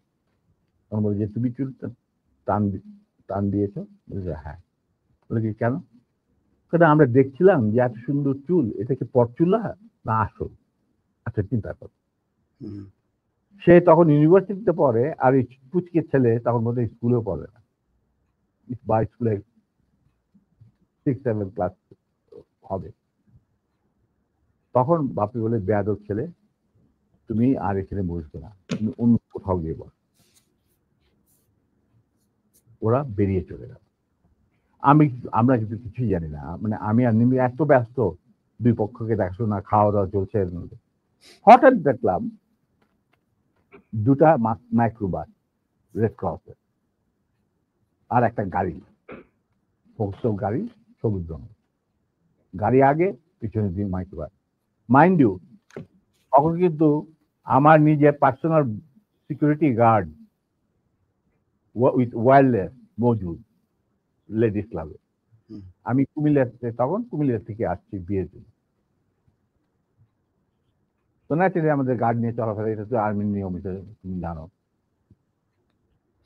আসলো, থামলো, দুইটা মাইক্রোবাস থেকে প্রায় 8 জন ট্রেনগারধারী সাদা পোশাক পরা লোক নামলো, আর ফোকসো গাড়ি থেকে নামলো গাজী গোলাম মোস্তফা স্বয়ং। তার স্ত্রী কিন্তু উপস্থিত মেয়ে মহলে। উনি গাড়ি থেকে নেমেই চিৎকার করতে শুরু করলেন, মেজর ডালিম কোথায়, মেজর ডালিম কোথায়, মেজর ডালিম কোথায়। বহুতবার বাড়ছে, আর সহ্য করা যায় না। আমি অবাক হয়ে গেলাম, এরকম চিৎকার করছি কে? তখন একটা ছেলে এসে, একজন হিওয়াজে ট্র্যাক প্লাটুনের একটা ছেলে, আমার নামটা মনে নাই, এসে বললো যে ভাই আপনাকে খুঁত করতে, এই চিৎকার করতে, এই তো গাজী গোলাম মোস্তফা, তার সাথে 8-10 জন ট্রেনগারধারী লোক আছে। মাইন্ড ইউ, তখন কিন্তু army was deployed in the whole country to recover illegal arms. আর আমাদের ঢাকার হেডকোয়ার্টার ছিল রেস কোর্ট। আমরাও সেই অপারেশনে যুক্ত ছিলাম। যাই হোক, আমি বাইরে আসলাম, আসে গাড়ি গোলাম মোস্তফার সামনে বারান্দাতে। আমি মেজর ডালিম, আপনি আসুন, আপনার বেগম সাহেব তো আছেন ভিতরে, আপনি আসুন, বরবধূকে আপনি দোয়া করে দিন। হারামজাদা বারবার আসছে আর্মির, আজকে আমি উচিত শিক্ষা দেব। আমি দেখলাম আমার চারদিকে ওই ট্রেনের ঠাকাইলেও প্রায় 4-5 জন মানুষ, আর 4-5 জন খালের দাঁড়িয়ে। আমরা এটা কি, আমি একজন ট্রেন মানুষ, আমার স্কট আছে ওখানে প্রায় 4-5 জন, ওয়্যারলেস আছে, I can call anyone any time, MP unit, যে ইউনিট দরকার হয়। এই কি অবস্থা, একটা বিয়ে বাড়ির মধ্যে এরকম একটা হুলস্থুল কাণ্ড। আপনি দেখেন কিছুই, কি ব্যাপার কি, আপনি আজকে তো উত্তেজিত করেন, আমি তো জানি না যে এর মধ্যে কি ঘটনা ঘটে। ওগুলো ওঠ, উঠা মাইক্রোবাইস, আমাকে ঠেলতে নিয়ে যাচ্ছে মাইক্রোবাইস। আপনি ব্যাপার কি গাড়িতে, এটা একটা বিয়ে বাড়ি, একটা মেয়ের বিয়ে হচ্ছে, আর আপনি আমাকে বলছেন উঠ, কি আমার কাপড় টাপড় ধরে 4 জন মিলে আমাকে উঠালো। খবর চলে গেল ভিতর অন্য মহলে, নিম্মি আর আমার শাশুড়ি, আমার খালা শাশুড়ি, মানে কন্যার মা, উনি বেরিয়ে আসলেন। ওনারা আসলেন, কি ব্যাপার, দেখে যেরকম আমাকে ঠেলাঠেলি করে উঠানো হচ্ছে মাইক্রোবাসে। আমি মাইক্রোবাসে উঠলাম, উঠে দেখি চুল্লু আর আলম নামে 2 জন মুক্তিযোদ্ধা, ক্র্যাক প্লাটুনের সদস্য, তারা ছিল আমার ছোট ভাই স্বপনের সাথে, স্বপন বীর বিক্রম। ওদেরকেও মারতে মারতে মানে রক্ত বের করে ফেলেছে, মুখ দিয়ে রক্ত ঝরছে, আহত অবস্থায় তারাও মাইক্রোবাস। তখন আমার খালাম্মা গাদিকে বললো, গাদি সাহেব আপনি কি করছেন, আমার মেয়ের বিয়ে হচ্ছে, আর দে আর দি, তারা বর পক্ষেরও কন্যা পক্ষেরও, কি হয়েছে কি, ওরা তো ব্যস্ত। বলে আমি ওদেরকে উচিত শিক্ষা দেবো, ওকে আমি উচিত শিক্ষা দেবো। তখন আমার স্ত্রী বললো যে আপনি তাকে একা নিয়ে যেতে পারবেন না, আপনি আমাকে সঙ্গে নিয়ে আসবেন। ঠিক আছে চল, ওরেও ধাক্কা দিয়ে উঠায় দিল মাইক্রোবাসে। তখন আমার খালা বললেন, কাজী সাহেব আপনি কিন্তু বাড়াবাড়ি করছেন, ঠিক আছে, যেখানে আপনি নিয়ে যেতে চান আমিও যাবো সাথে। কাজী কি স্যার তখন ঢাকা আওয়ামী লীগের সভাপতি নাকি? তখন সে আওয়ামী লীগের সভাপতি নয়, he was also the chairman of the Red Cross. বুঝতে পারলা, শেখ মুজিবের সবচেয়ে প্রিয় লোক সে তখন। সে ঢাকার মধ্যে, মানে ঢাকা শহরে সে হলো মুজিবের সবচেয়ে বড় লাঠের সর্দার। অশিক্ষিত মূর্খ মানুষ সাধারণত রেড ক্রসের চেয়ারম্যান হয় না, কিন্তু ওকে বানানো হয় যাতে করে লুটের এই যে রিলিফের মার চুরি চামারি করতে সুবিধা। যাই হোক, সেটা অন্য ব্যাপার। তারপরে আমাদেরকে নিয়ে উনি গাড়ি ঘুরে চললেন প্রথম ফার্ম গেট দিয়ে ভিতরে ঢোকার পরে আমি দেখলাম যে আরে সম্পূর্ণ কোথায় চাচ্ছে লক্ষ্মীভ্যালি ক্যাম্পে নাকি। তখন আমি চিন্তা করছি কি করি। এর মধ্যে আমার খালা আর নিমি নিজেদের শাড়ি ছিঁড়ে চুল্লু আর আলমকে ব্যান্ডেজ করে দিচ্ছে, মানে দিকে দিকে ক্ষত, তার দিকে রক্ত ছিল। আমি হঠাৎ বললাম গাড়ি থামাও driver. In the meantime Swapan Bapi ওরা কিছু গেস্টকে বোধহয় নাম বাড়িতে পৌঁছে দেওয়ার জন্য নিয়ে গেছিল গাড়ি করে, বা ওদের গাড়ি আসছিল না, কিছু ওরা উপস্থিত ছিল না। তো আমি বললাম গাড়ি থামা, ড্রাইভার গাড়ি থামা দিল। আমরা তখন আমার গাড়িতে প্রায় 4 জন ট্রেনধারী লোক, তাদের একজনকে বললাম যে তুমি গিয়ে ওই সামনে যে গাড়ি গোলাম মোস্তফা বসে আছেন, গাজী গোলাম মোস্তফা সাহেবকে বলেন নাইমে কিনা। Somehow that man with train guard, he got down and went to Gazi. গাজীও তখন স্টপ হয়ে গেছে, যে পিছনে গাড়ি স্টপ হয়ে গেছে। আসে বলছে, ওনাকে বোধহয় বলছে যে আপনাকে উনি ডাকছেন নিজের গাড়ি। গাজীউল ইসলাম দরজা খুলে আমাদের মাইক্রোবাসে আসলো। তখন আমি গাজী গোলাম মোস্তফাকে বললাম যে গাজী সাহেব, আপনি তো আমারই নিয়ে চলছেন, কোথায় নিয়ে যাচ্ছেন জানি না, কিন্তু একটা কথা মনে করে রাখেন, আপনাকে মনে করাই দিচ্ছে আপনার ভালোর জন্য, যে আপনি যে আমাদেরকে এই মাইক্রোবাসে রেড ক্রসের মাইক্রোবাসের মধ্যে ঢুকাই নিয়ে আসছেন, এটা কিন্তু হাজার হাজার মানুষ, শয়ে শয়ে মানুষ দেখতে উপস্থিত ছিল। অতএব আপনি কিন্তু আমাদের সাথে যাই করেন আপনি কিন্তু পার পাবেন। এইটা শোনার পর গাজী গেল একটু ঘাবড়ায়, যে তাই তো, আমি যে উঠাই নিয়ে আসছি এটা তো সবাই দেখছে। তখন আমি বললাম যে আপনি যাই করেন, উনি যখন একটু হতভম্ব হয়ে বোধ দেখাচ্ছে, আমি বললাম যে গাজী সাহেব, আমি আপনাকে একটা পরামর্শ দিই, আপনি যাই করেন আপনি শেখ সাহেবের কাছ থেকে আগে পারমিশনটা নিয়ে নেন, এছাড়া আপনি বাঁচতে পারবেন না। এর মধ্যে আমার ছোট ভাই স্বপন বীর বিক্রম ফেরত আসছে লেডিস ক্লাবে, বাপ্পি ফেরত আসছে। ওরা শুনলো যে এই ঘটনা ঘটছে, ওখান থেকে সোজা স্বপন চলে গেল এমপি ইউনিটে, ঢাকা ক্যান্টনমেন্টে। ওখানে গিয়ে বললো যে এরকম অবস্থা, বিয়ে বাড়ি থেকে কিডন্যাপ করে।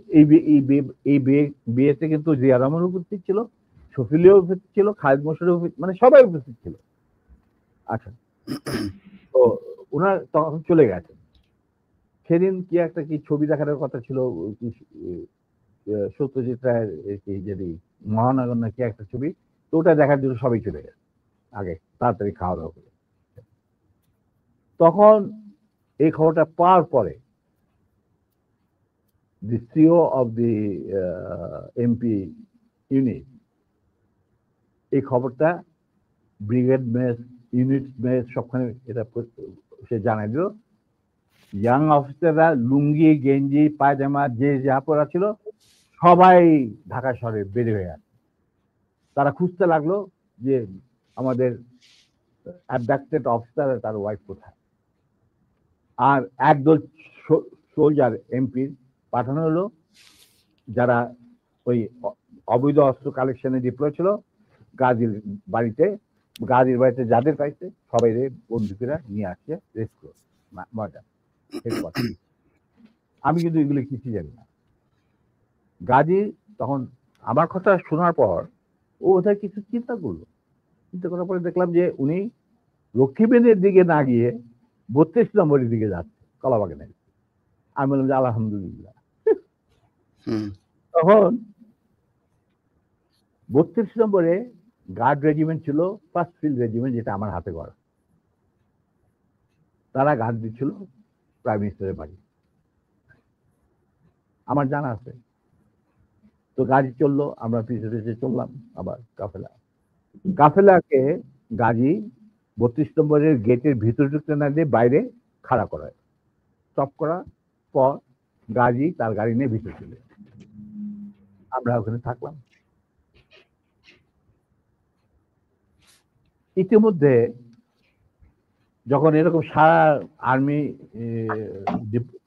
ডিপ্লয়মেন্ট যারা ডিপ্লয়েড ছিল তারা যখন গাড়ির পরিবার ধরে নিয়ে আসছে, আর সবখানে ব্যারিকেড দিয়ে চেক করা হচ্ছে প্রত্যেকটা গাড়ি যে আমাদের মিসিং অফিসার তার স্ত্রী কোথায় আছে কিনা, যাতে ঢাকার বাইরে না যেতে পারে। এই হুলস্থুল চলছে। আমাদের তখন রেসকোর্সের কমান্ডার ছিলেন major movement, CO first lancer. তো উনি মেজর মুভমেন্ট ছিলেন অপারেশন ইনচার্জ, পরে লেফটেন্যান্ট কর্নেল। আচ্ছা, যাই হোক, তখন আমরা বললাম যে গাড়ির ভিতরে গেল কি বলবে।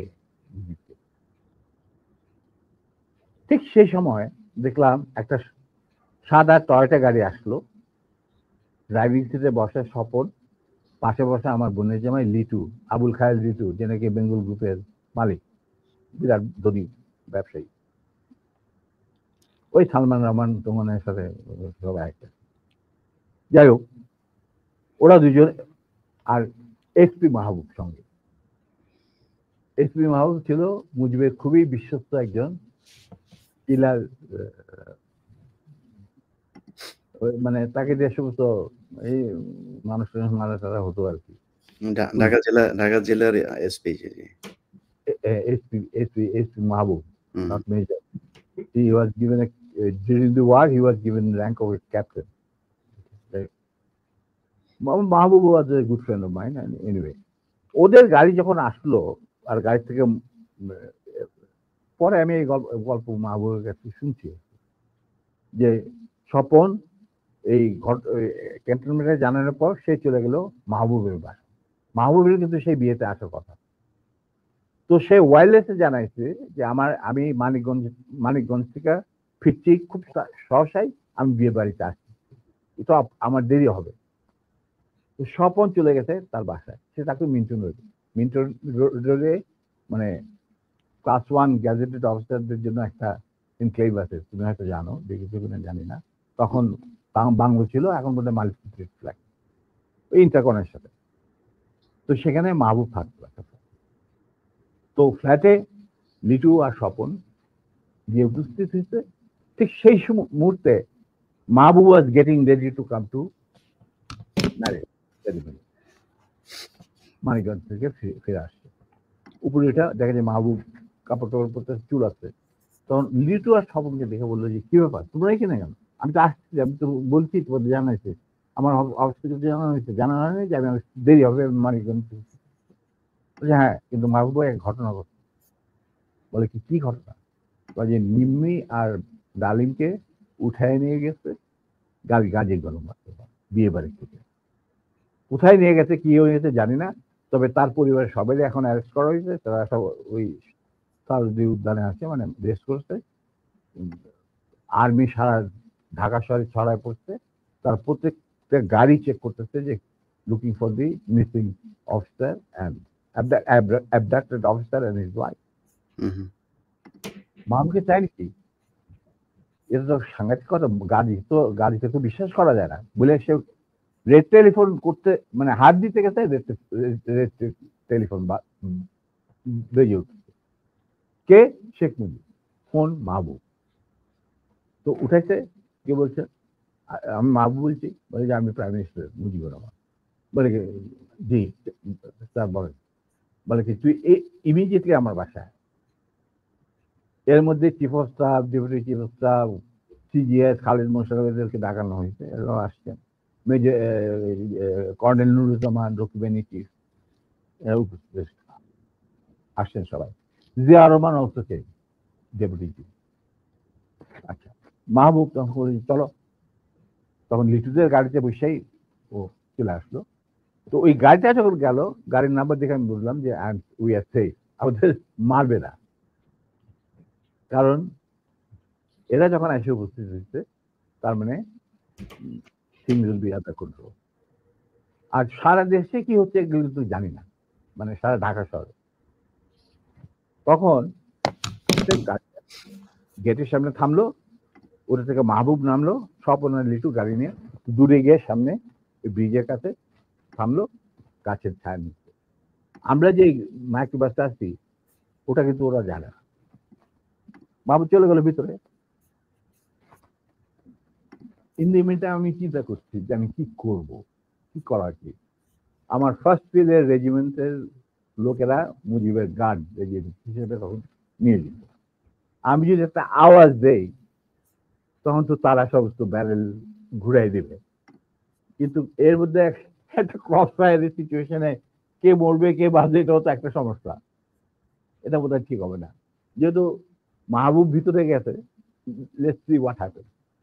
কিছুক্ষণের মধ্যেই মাহবুব, আমি দেখলাম যে মাহবুব না, শেখ কামাল, রেহানা, তারপরে শেখ জামাল, বেগম মুজিব নিচে গেটের বাইরে এসে আমাদেরকে খালাম্মা টালাম্মা চলার অসুবিধা, মানে রক্তাক্ত চুল্লু ওদের দেখে তো ওরা ঘাবড়ে গেছে।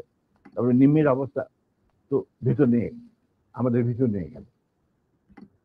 তখন ভিতর না যাবো দেখলাম সিটিং রুমে প্রথম আমাকে ডাকলেন মুজিবুর রহমান আর আমার নিম্মিকে।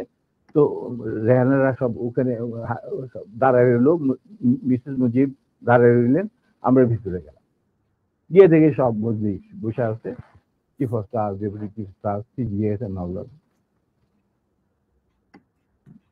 তখন এর মধ্যে গাজী গোলমেস্তার বাসা থেকে ফোন আসছে প্রাইম মিনিস্টারের কাছে যে বাড়ির সবাই ধরে নিয়ে গেছে আর্মি। যতক্ষণ পর্যন্ত আমাদের অফিসার লেডি ওয়াইফকে না পাওয়া যাবে আমরা কাউকে ছাড়বো না। আর ওই গার্মেন্ট 17 দিন যে গার্মেন্ট গেছিল মাইক্রোবাসে, এই খবর শুনা গাজীরও মুখ শুকায় গেছে, মুজিবুর রহমানেরও মুখ শুকায় গেছে, যার জন্য এই সবাইকে ডেকে নিয়ে আসছে, জিয়াউর রহমান, শফিউল্লাহ, খালিদ মোশাররফ। আচ্ছা, তো মুরলী বুদ্ধি আর কি। আমরা ঢুকতেই নিম্মিকে জড়ায় ধরলেন মুজিবুর রহমান, মা তুই কাঁদিস না, তুই কাঁদিস না, আমি এটার বিচার করবো। এই হারামজাদা গাজী, তুই করছিস কি? এটা কি করলি তুই? যা ওর পা ধরে মাপচা। আমার বউয়ের পাও ধরে মাপচা। গাজী একটু অগ্রসর হওয়ার পর আমার বউ বলল, নিজের চপ্পল খুলে বললো, খবরদার, তুমি আমার ক্ষমা পাওয়ার যোগ্য নয়, আমি তোমাকে ক্ষমা করতে পারবো না, তুমি পিছিয়ে যাও। মুজিব আর বাকিরা তো সব চুপ করে বসে, আমি চুপ করে দাঁড়িয়ে। তখন বলতেছে মা, আবার মুজিব আমার বউ নিম্মিকে জড়ে ধরে বললো, মা আমি এর উপযুক্ত বিচার করব, তুই আমার ভরসা রাখ। তখন আমার বউ বলছিল, নিম্মি বলছিল যে চাচা, যাদের রক্তের উপরে আপনি আজ দেশের প্রধানমন্ত্রী, তাদেরই আজকে রক্ত ঝরাতে হয় স্বাধীন দেশে গাজীর মতো একটা কম্বল চোরের হাতে। এর বিচার আপনি কি করবেন? আমি বিচার আল্লাহ, আল্লাহ তার বিচার করবে, আমি আপনার কাছে কোনো বিচার চাই না। তখন আবার মুজিব বেগম মুজিব ওদেরকে উপরে নিয়ে যা, তখন ওদেরকে উপরে নিয়ে ওদের আস্তে আস্তে কি জানে।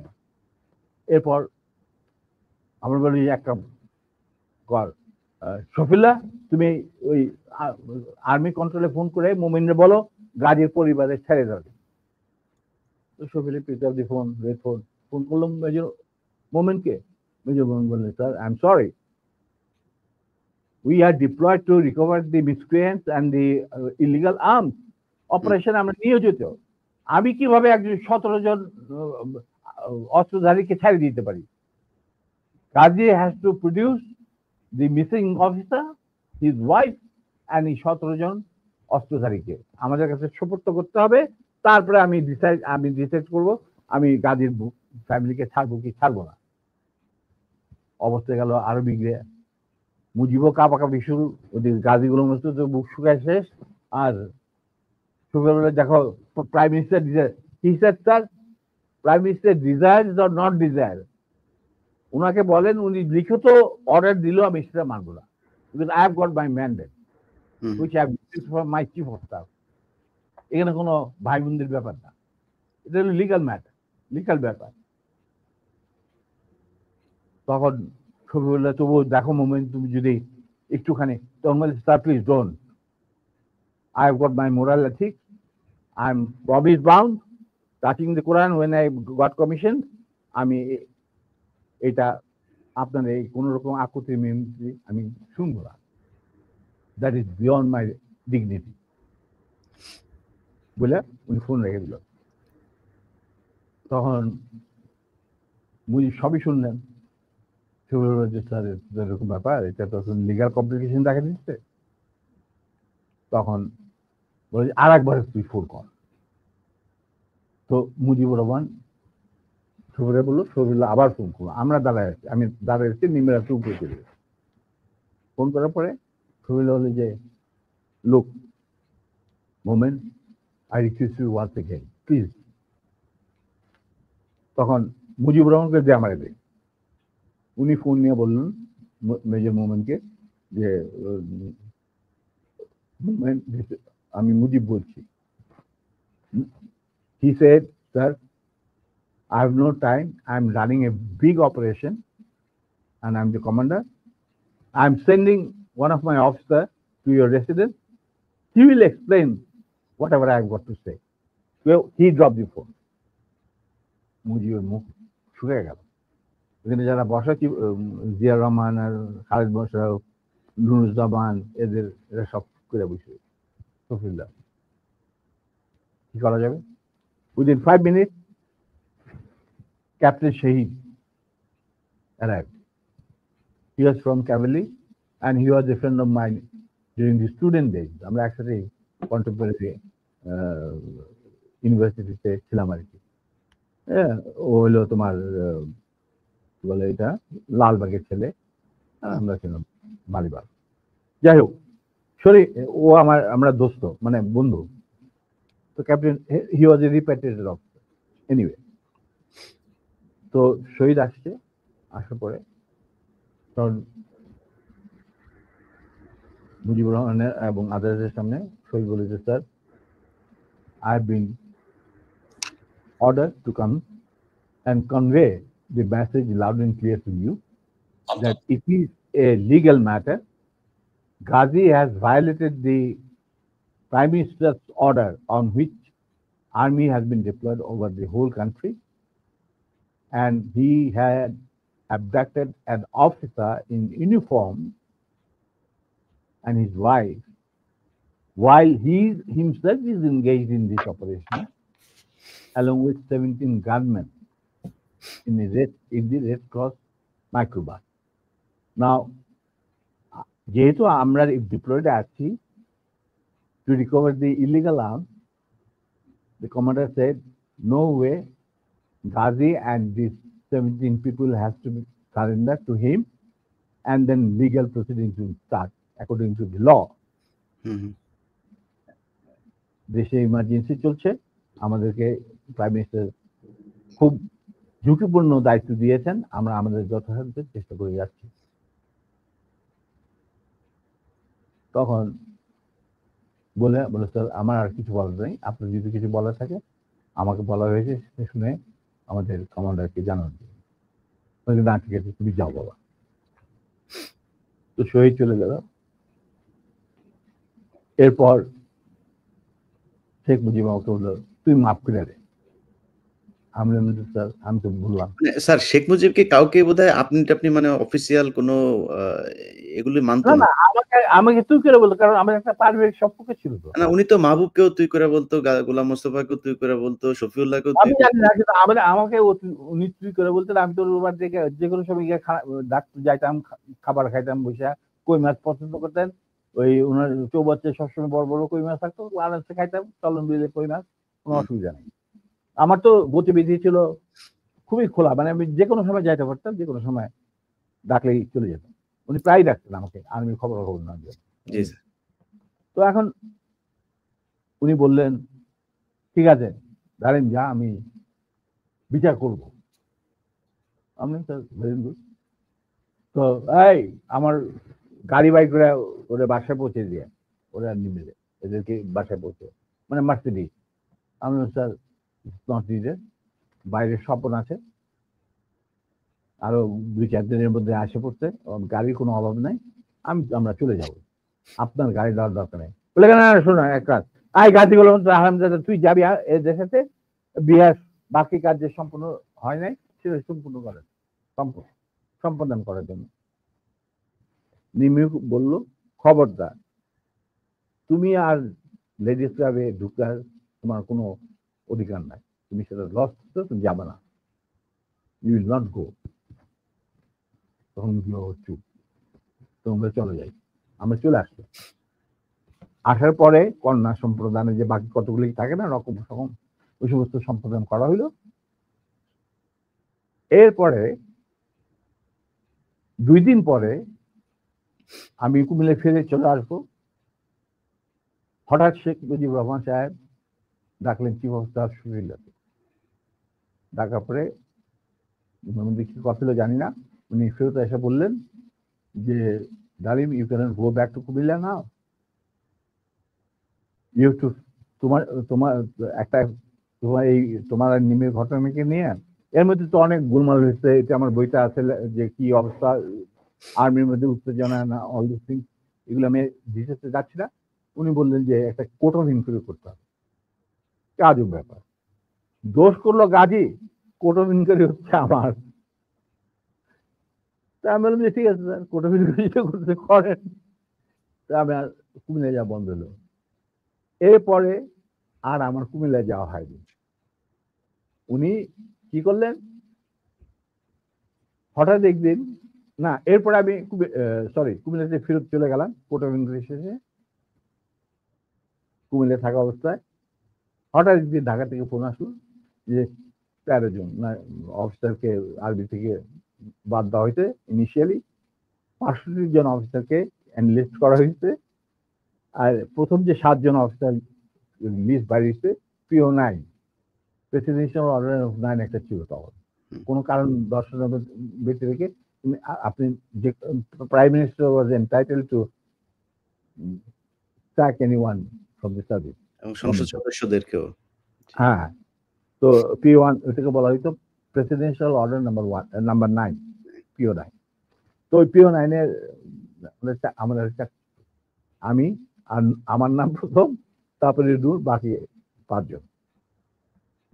তো নূর, আমি এই ঘটনা যখন ঘটে খবরটা আমি ঢাকা থেকে পাই রাত্রেবেলা, সেদিন আমার বাড়িতে একটা পার্টি ছিল কুমিল্লায়। আমি আমার স্কুলে আমি কুমিল্লা জিলা স্কুলে পড়াশোনা করছি, স্কুলের টিচারদের আর ভিক্টোরিয়া কলেজ থেকে পরীক্ষা দিয়েছিলাম, ওই কলেজের সমস্ত প্রিন্সিপাল থেকে সমস্ত প্রফেসরদের আমি বাড়িতে একটা দাওয়াত করছিলাম। তো পার্টি চলছিল, তখন হঠাৎ নূর আমাকে ফোন করে ঢাকা থেকে জানাইলো, হি ওয়াজ দেন এডিসি টু জিয়া রহমান, যে স্যার আমাদেরকে তো স্যাক করা হয়েছে পিও 9 এর আন্ডারে। খবরটা আসছি ব্রিগেড কমান্ডার নাজিমুল হুদার কাছে।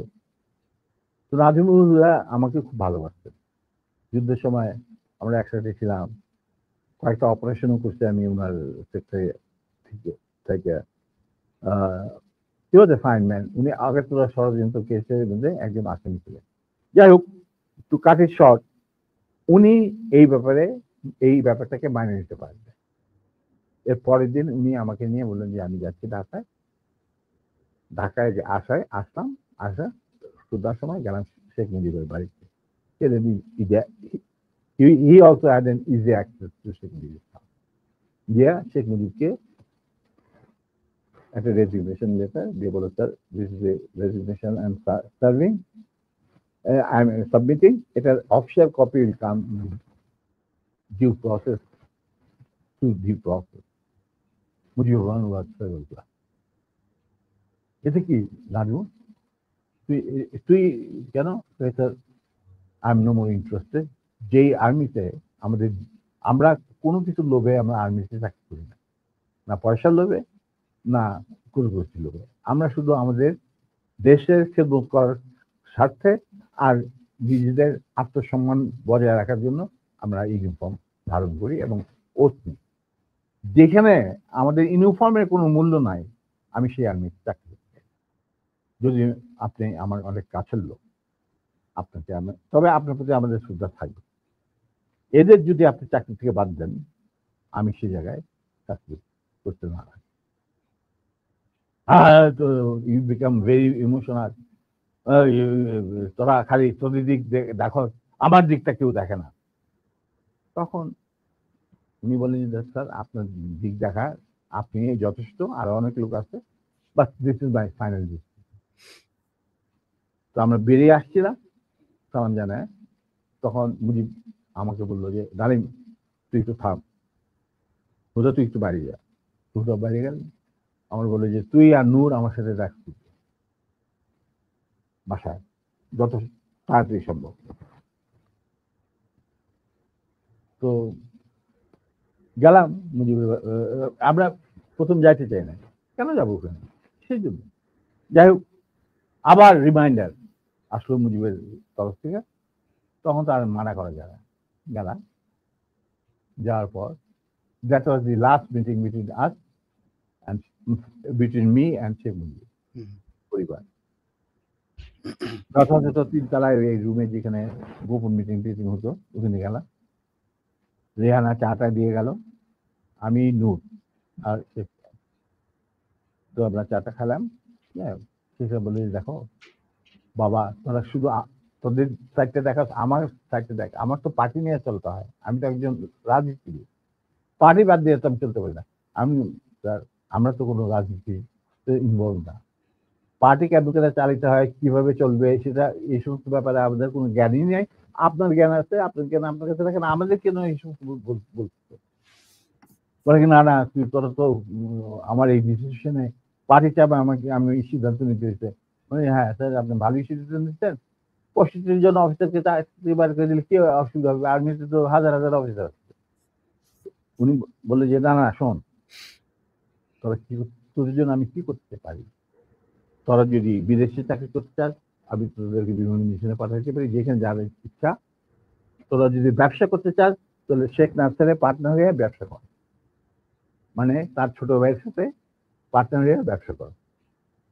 আমরা আমি বললাম চাচা আপনি আমরা শ্রদ্ধা করি, এখনো শ্রদ্ধা করি, আপনি ভালো মনে করছেন, আপনি আমাদের চাকরি চ্যুত করছেন, আল্লাহ আল্লাহ খায় আল্লাহ, খাওয়া পড়ার জন্য আপনার ভাইয়ের সাথে মিলে ব্যবসা করতে হবে না আমাদের, আমরা ওইরকম পরিবার থেকে আসি নাই দুজনেই, এটা আল্লাহ চালাই দিবে, মালিক আল্লাহ, রিজিকের মালিক আল্লাহ। আর দ্বিতীয় কথা, বিদেশে চাকরি নেওয়া সেটাও সম্ভব না, আপনি সরকারের আন্ডারে আমরা আর চাকরি করতে পারবো না, কোনো ব্যাপার। যদি পারেন ইউনিফর্ম ফিরে দেন তাহলে আবার আমরা চাকরি দেবো, তাহলে দরকার কিছু। কিন্তু যারাকে একটা কথা বলে দিচ্ছি, এই যে আপনার পার্টি করতেছেন না, যারা আপনার কানে মধু ডালে সবসময় যে বাংলাদেশ মানে মুজিবুর রহমান, বাংলাদেশের জনগণ মুজিবকে ভালোবাসে, মুজিব তাদেরকে ভালোবাসেন, আবার একই সাথে আপনি দেখেন যে টিকা গণভবনের দেওয়ালে যে মুজিব বলে কম্বল তোরা গাদি, এতগুলি কম্বল আইলো আমার কম্বলটা কই, এটাও বাংলিশ করে বাইরে পাঠাই হারামজাদা। এদের নিয়ে আপনার রাজনীতি করতেছে করেন। আবার টিকা দেখা যায় মুজিবের মাথায় গোবর, বুদ্ধি বলে কিছু নাই। আপনি আবার তোফাইল জিগান এই কথা জানলো কিভাবে জনগণ, তখন আবার তোফাইল কাজ এগুলি মুছে জলদি মুছে জলদি। চাচা এই যে চাটার দল আপনাদের ঘিরে রাখছে, আপনি জানেন না, আপনি আজকে 71-এর আগে যে মুজিব আপনি ছিলেন সেই মুজিব আজকে আপনি না, আপনাকে জনগণ কতটা যে ঘৃণা করে, আপনি যে জনগণ কত দূরে চলে গেছেন। আমরা মাঠে ময়দানে কাজ করি, আমরা জানি দিন একদিন আসবে, চাচা আগে হোক পরে হোক দিন একদিন আসবে, যেদিন যখন গুলির বৃষ্টি শুরু হবে সেই গুলিগুলো সব আপনি নিজেই ধারণ করতে হবে, আপনার চারিপাশে একজন লোককে খুঁজে দেবে। আসি সালাম,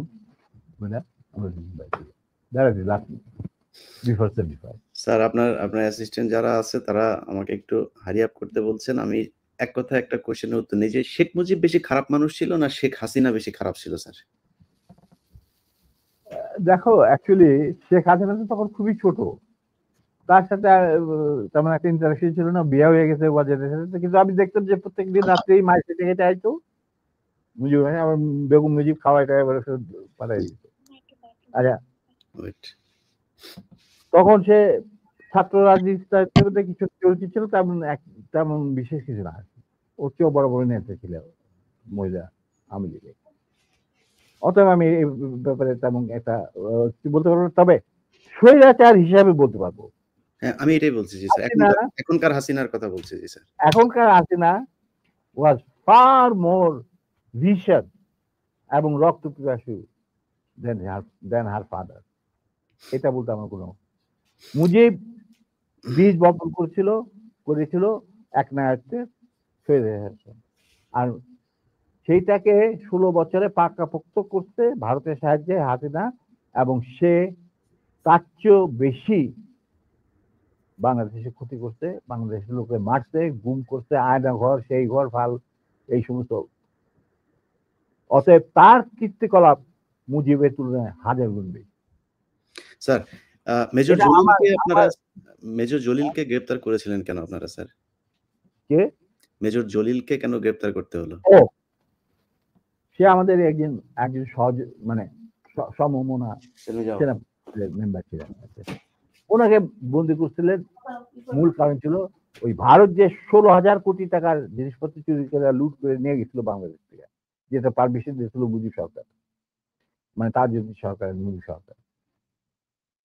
তার বিরুদ্ধে he was the man who spoke out, যে আমি একটা জিনিস বনগাঁজিয়া কোনো ট্রেন যেতে দেবো না। সেই জন্য তাকে অ্যারেস্ট করছিল। পরে বসে মুক্তিযোদ্ধাদের আমাদের চাপে ছাড়িয়ে দিতে পারছিল।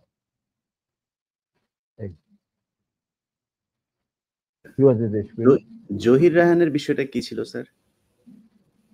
দেখো, আমরা তো আর্মিতে চাকরি করতাম, তো বাইরে কি হচ্ছে, তবে কিছু জানতাম। স্বপন টপন এরা ছিল, সব ক্র্যাক পার্সন, সবাই চেনা। আমি তোমাকে বলবো, যুদ্ধের সময় শেষ পর্যায়ে একবার দীপুধর কলকাতাতে ভিজিট করছিল। ভিজিট করার সময় as a foreign minister Khandakar Mushtaq তার অনারে একটা চা চক্রের বন্দোবস্ত করে 19 নম্বর থিয়েটার রোডে, মানে মুজিবনগর সরকারের পীঠস্থান।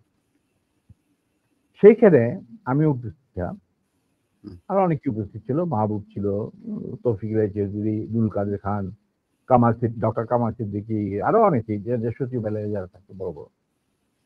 সেখানে আমরা জটলা পাঠায় তখন কথাবার্তা বলছিলাম যে 90 স্বাধীন বাংলাদেশকে কিভাবে গড়ে তোলা যাবে। বিভিন্ন জন বিভিন্ন রকম কথা, বিভিন্ন অঙ্গনে কি করতে হবে না হবে, এই সমস্ত আলাপ হচ্ছিল। ওভারটি কাপড় কি। আর দীপি ধর ঘুরে ঘুরে প্রত্যেক গ্রুপের কাছে গিয়ে শুনছিলেন যে কি কথাবার্তা হচ্ছে। এক সময় আমরা যখন কথাবার্তাতে লিপ্ত, দীপি ধর আমাদের কাছে আসলেন। আসা তখন আমরা ডিসকাস করছি যে বাংলাদেশে ইকোনমি কিরকম হবে, ইকোনমিক পলিসি কি হবে, কৃষি ক্ষেত্রে কি হবে, চিকিৎসা ক্ষেত্রে কি হবে, এই সমস্ত ব্যুরোক্রেসি কিভাবে রিবিল করা হবে। তখন দীপি ধর আমাদেরকে, আমরা নোটিসও করে নিই যে সে এসে দাঁড়িয়েছে, সে আমাদের কিছু বয়, gentlemen, listen to me. You don't have to bother about all this thing. You will just go back to independent Bangladesh and rest of the thing will be taken care of by us.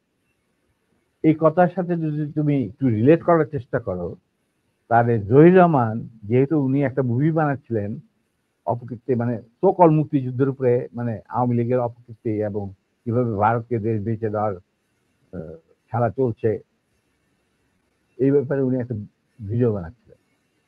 অতএব তাকে ডাইকে নিয়ে গিয়া মারা ওই মিরপুরে, এটার সাথে একটা সাদৃশ্য তো খুঁজে পাওয়াই যায়, যদিও এটা প্রমাণিত নয়। স্যার, যুদ্ধে 30 লক্ষ মানুষ মারা গিয়ে নারী সম্ভ্রম হারিয়েছিল পাকিস্তানি মিলিটারিরা। 30 লক্ষ তো নয়, শোনো, 31 লক্ষ কথাটা জন্ম নিল কেমনে, সেটার ইতিহাস বোধ হয় আবার বইমেজে লেখাতে। আমি তোমাকে আবার স্মরণ করার জন্য তোমার শ্রোতাদের বলছি, মুজিব যখন ইংল্যান্ড মানে লন্ডন হয়ে ইন্ডিয়া হয়ে বাংলাদেশে আসবে, লন্ডনে উনি কয়েক ঘন্টা যাত্রা বিরতি করেছিলেন। এগুলি সব অর্গানাইজ করেছিল পাকিস্তান সরকার। তখন তার সাথে দেখা করতে যায় সিরাজ ভাই, বিবিসির বাংলা বিভাগের হেড, আর বাংলাদেশের মিশনের ইনচার্জ রেজাইল করিম, ফরেন মিনিস্ট্রি অফিসার, যার সাথে আমিও চাকরি করছি কিছুদিন, ওনার সাথে আমার জানাশোনা আছে। এই দুজন মুজিবুর রহমানের সাথে কাছে যায়, ক্যারিজ হোটেলে নিয়ে তারা সবই বিরতি মানে যত ঘন্টা রেস্ট। তখন মুজিব তাদেরকে জিজ্ঞেস করে, আমি এটা আমাকে সিরাজ ভাই নিজে বলে দেবে। সিরাজ ভাইয়ের সাথে আমার একটা ঘনিষ্ঠতা ছিল আগে থেকে, যখন আমি ছাত্র জীবন ছিলাম। তখন উনি বাংলা বিভাগের ইনচার্জ ডেভিড ফ্রস্ট আসছে মুজিবের ইন্টারভিউ নেওয়ার জন্য। তো মুজিব তখন সিরাজ ভাই আর এই রেজাইল করিম সাহেবকে আলাদা ডেকে নিয়ে জিজ্ঞেস করতেছে যে সত্যি কি বাংলাদেশ স্বাধীন হয়েছে নাকি আমাদের কোথাও নিয়ে মাইর ফেলানোর বন্দোবস্ত করা হয়েছে। তখন সিরাজ ভাই ওনাকে বললেন, স্যার মুজিব ভাই, বাংলাদেশ স্বাধীন হয়েছে, আপনি যাইতেছেন as a prime minister of Bangladesh, কিন্তু আপনি ইন্ডিয়া হয়ে যাচ্ছেন কেন সেটা আমরা বলতে পারবো না, এটা আপনার সিদ্ধান্ত। তখন বলছে ক্ষয়ক্ষতির, তখন তো ইন্টারভিউ নিব, তো ক্ষয়ক্ষতি কত? যে সব কিছু মিলে প্রায় 3 লক্ষর মতো। 3 লক্ষ। এখন 3 লক্ষরে তারপরে সিরাজ ভাই যে পরে আমাকে বলছেন যে আমি কোনদিন ভাবতে পারি না যে মুজিব ইংরাজিতে ডেভিড ফ্রস্টের সাথে কথা বলবে। আমরা বলছি যে উনি বাংলাতে কথা বলবেন। ডেভিড ফ্রস্ট পরে তর্জমা করে নেবে। যখন ইন্টারভিউ নিতে ছিল তখন David frost asked this question, what do you think is the losses of life in this so-called freedom, during this freedom struggle? Mujib বলল 3 মিলিয়ন। 3 লক্ষ করে বানায় ফেলাইলেও 3 মিলিয়ন। ওইখান থেকে যে রেকর্ড বাজার শুরু হইলো 3 মিলিয়ন, ওই 3 মিলিয়ন চলতেই আছে। তখন আফটার দ্য ইন্টারভিউ সিরাজ ভাই তখন মুজিবরা তো আর কাট করতে পারে না, he is talking to the David frost একলা, যেমন আমি তোমার সাথে কথা বলতেছি সেরকম। After the interview was over, Mujib went to retire into his bedroom. Siraj ভাই কেম and Rizal Karim came. They saw David Frost handkerchief বাইর করে তার চোখ মুছতেছে, পানি পড়তেছে তো চোখ মুছতেছে। তোরা মনে করলেন যে মুজিব বোধহয় এমন ইমোশনাল কথা বলছেন যার জন্য ডেভিড ফ্রস্ট আর তার অশ্রু বিসর্জন শুরু হয়ে গেল এবং অশ্রু দ্বারা বন্ধ করতে পারছেন। তখন তারা বলল, David, why you are so emotional? We have hardly seen you too much emotional and never saw eyes rolling down your water rolling down your eyes. ব্যাপার কি? তখন ডেভিড ফ্রস্ট বলল, মুজিবের ইন্টারভিউতে আমি কানতাছি না, the way he was rogering my mother tongue, আমি ওইটার জন্য আমার চোখ দিয়ে পানি পড়ছে। মানে ইংরাজি ভাষাটাকে তিনি এত বিকৃত ভাবে বলছেন যার জন্য আমার চোখ দিয়ে পানি পড়তে বাধ্য হইল। এখানে আজকে মতো থাক, আমার একটা কাজ আছে, আমাকে একখানে আবার যেতে হবে। আমি তো মামদুলে ঘুরে বেড়াই। স্যার 2 মিনিট সময় নেব। 14 ডিসেম্বরে বুদ্ধিজীবী হত্যাকাণ্ড দিবস নিয়ে স্যার একটু বলেন। ভাই, বুদ্ধিজীবী হত্যাকাণ্ডটা ওই তুমি যদি দীপুধরের কথা, এটা কারা করেছে স্যার? দীপুধরের কথাটা যদি তুমি শুনে থাকো ভালোভাবে, আর শ্রোতারা যদি শুনে থাকে, সেটা তো পরিষ্কার ইঙ্গিত থাকে যে তারাই সবকিছু করে দেবে, আমাদের কাজ দরকার নাই। এটা কার খাচ্ছে? পাকিস্তানের ওদের বাইরে কি করবে? ওরা কি পাকিস্তানে এসে তাদের খেদমত করবে? না, তাদেরকে এদেরকে মারার পর একটা মেধাশূন্য বাংলাদেশকে তারা করবে ইন্ডিয়ান স্টাইল, মানে ইচ্ছা মতো। এই ব্যাপার, এই যে রকেট সায়েন্সে দরকার না ওনার। রাইট স্যার, এই যে 2 লক্ষ মা বোনের ইজ্জত পাকিস্তানিরা নষ্ট করেছে, এই যে বলা হয়, আপনারা স্বাধীনতা যুদ্ধের পরে কি পরিমাণে নারীদেরকে পেয়েছিলেন যারা এসেছিল, তাদের সম্ভ্রম নষ্ট করা হয়েছে? আমি তো মাত্র 2 জন নারী চিনি। আর কি বলি? হুম। আমরা তো না, দেখি না। আমরা তো সারা বাংলাদেশে না, আমি না, যদি না, একদম ঠিক হবে না। হ্যাঁ, কারণ তাদের ইচ্ছাতে আমি কেন ভুল করতে যাবো?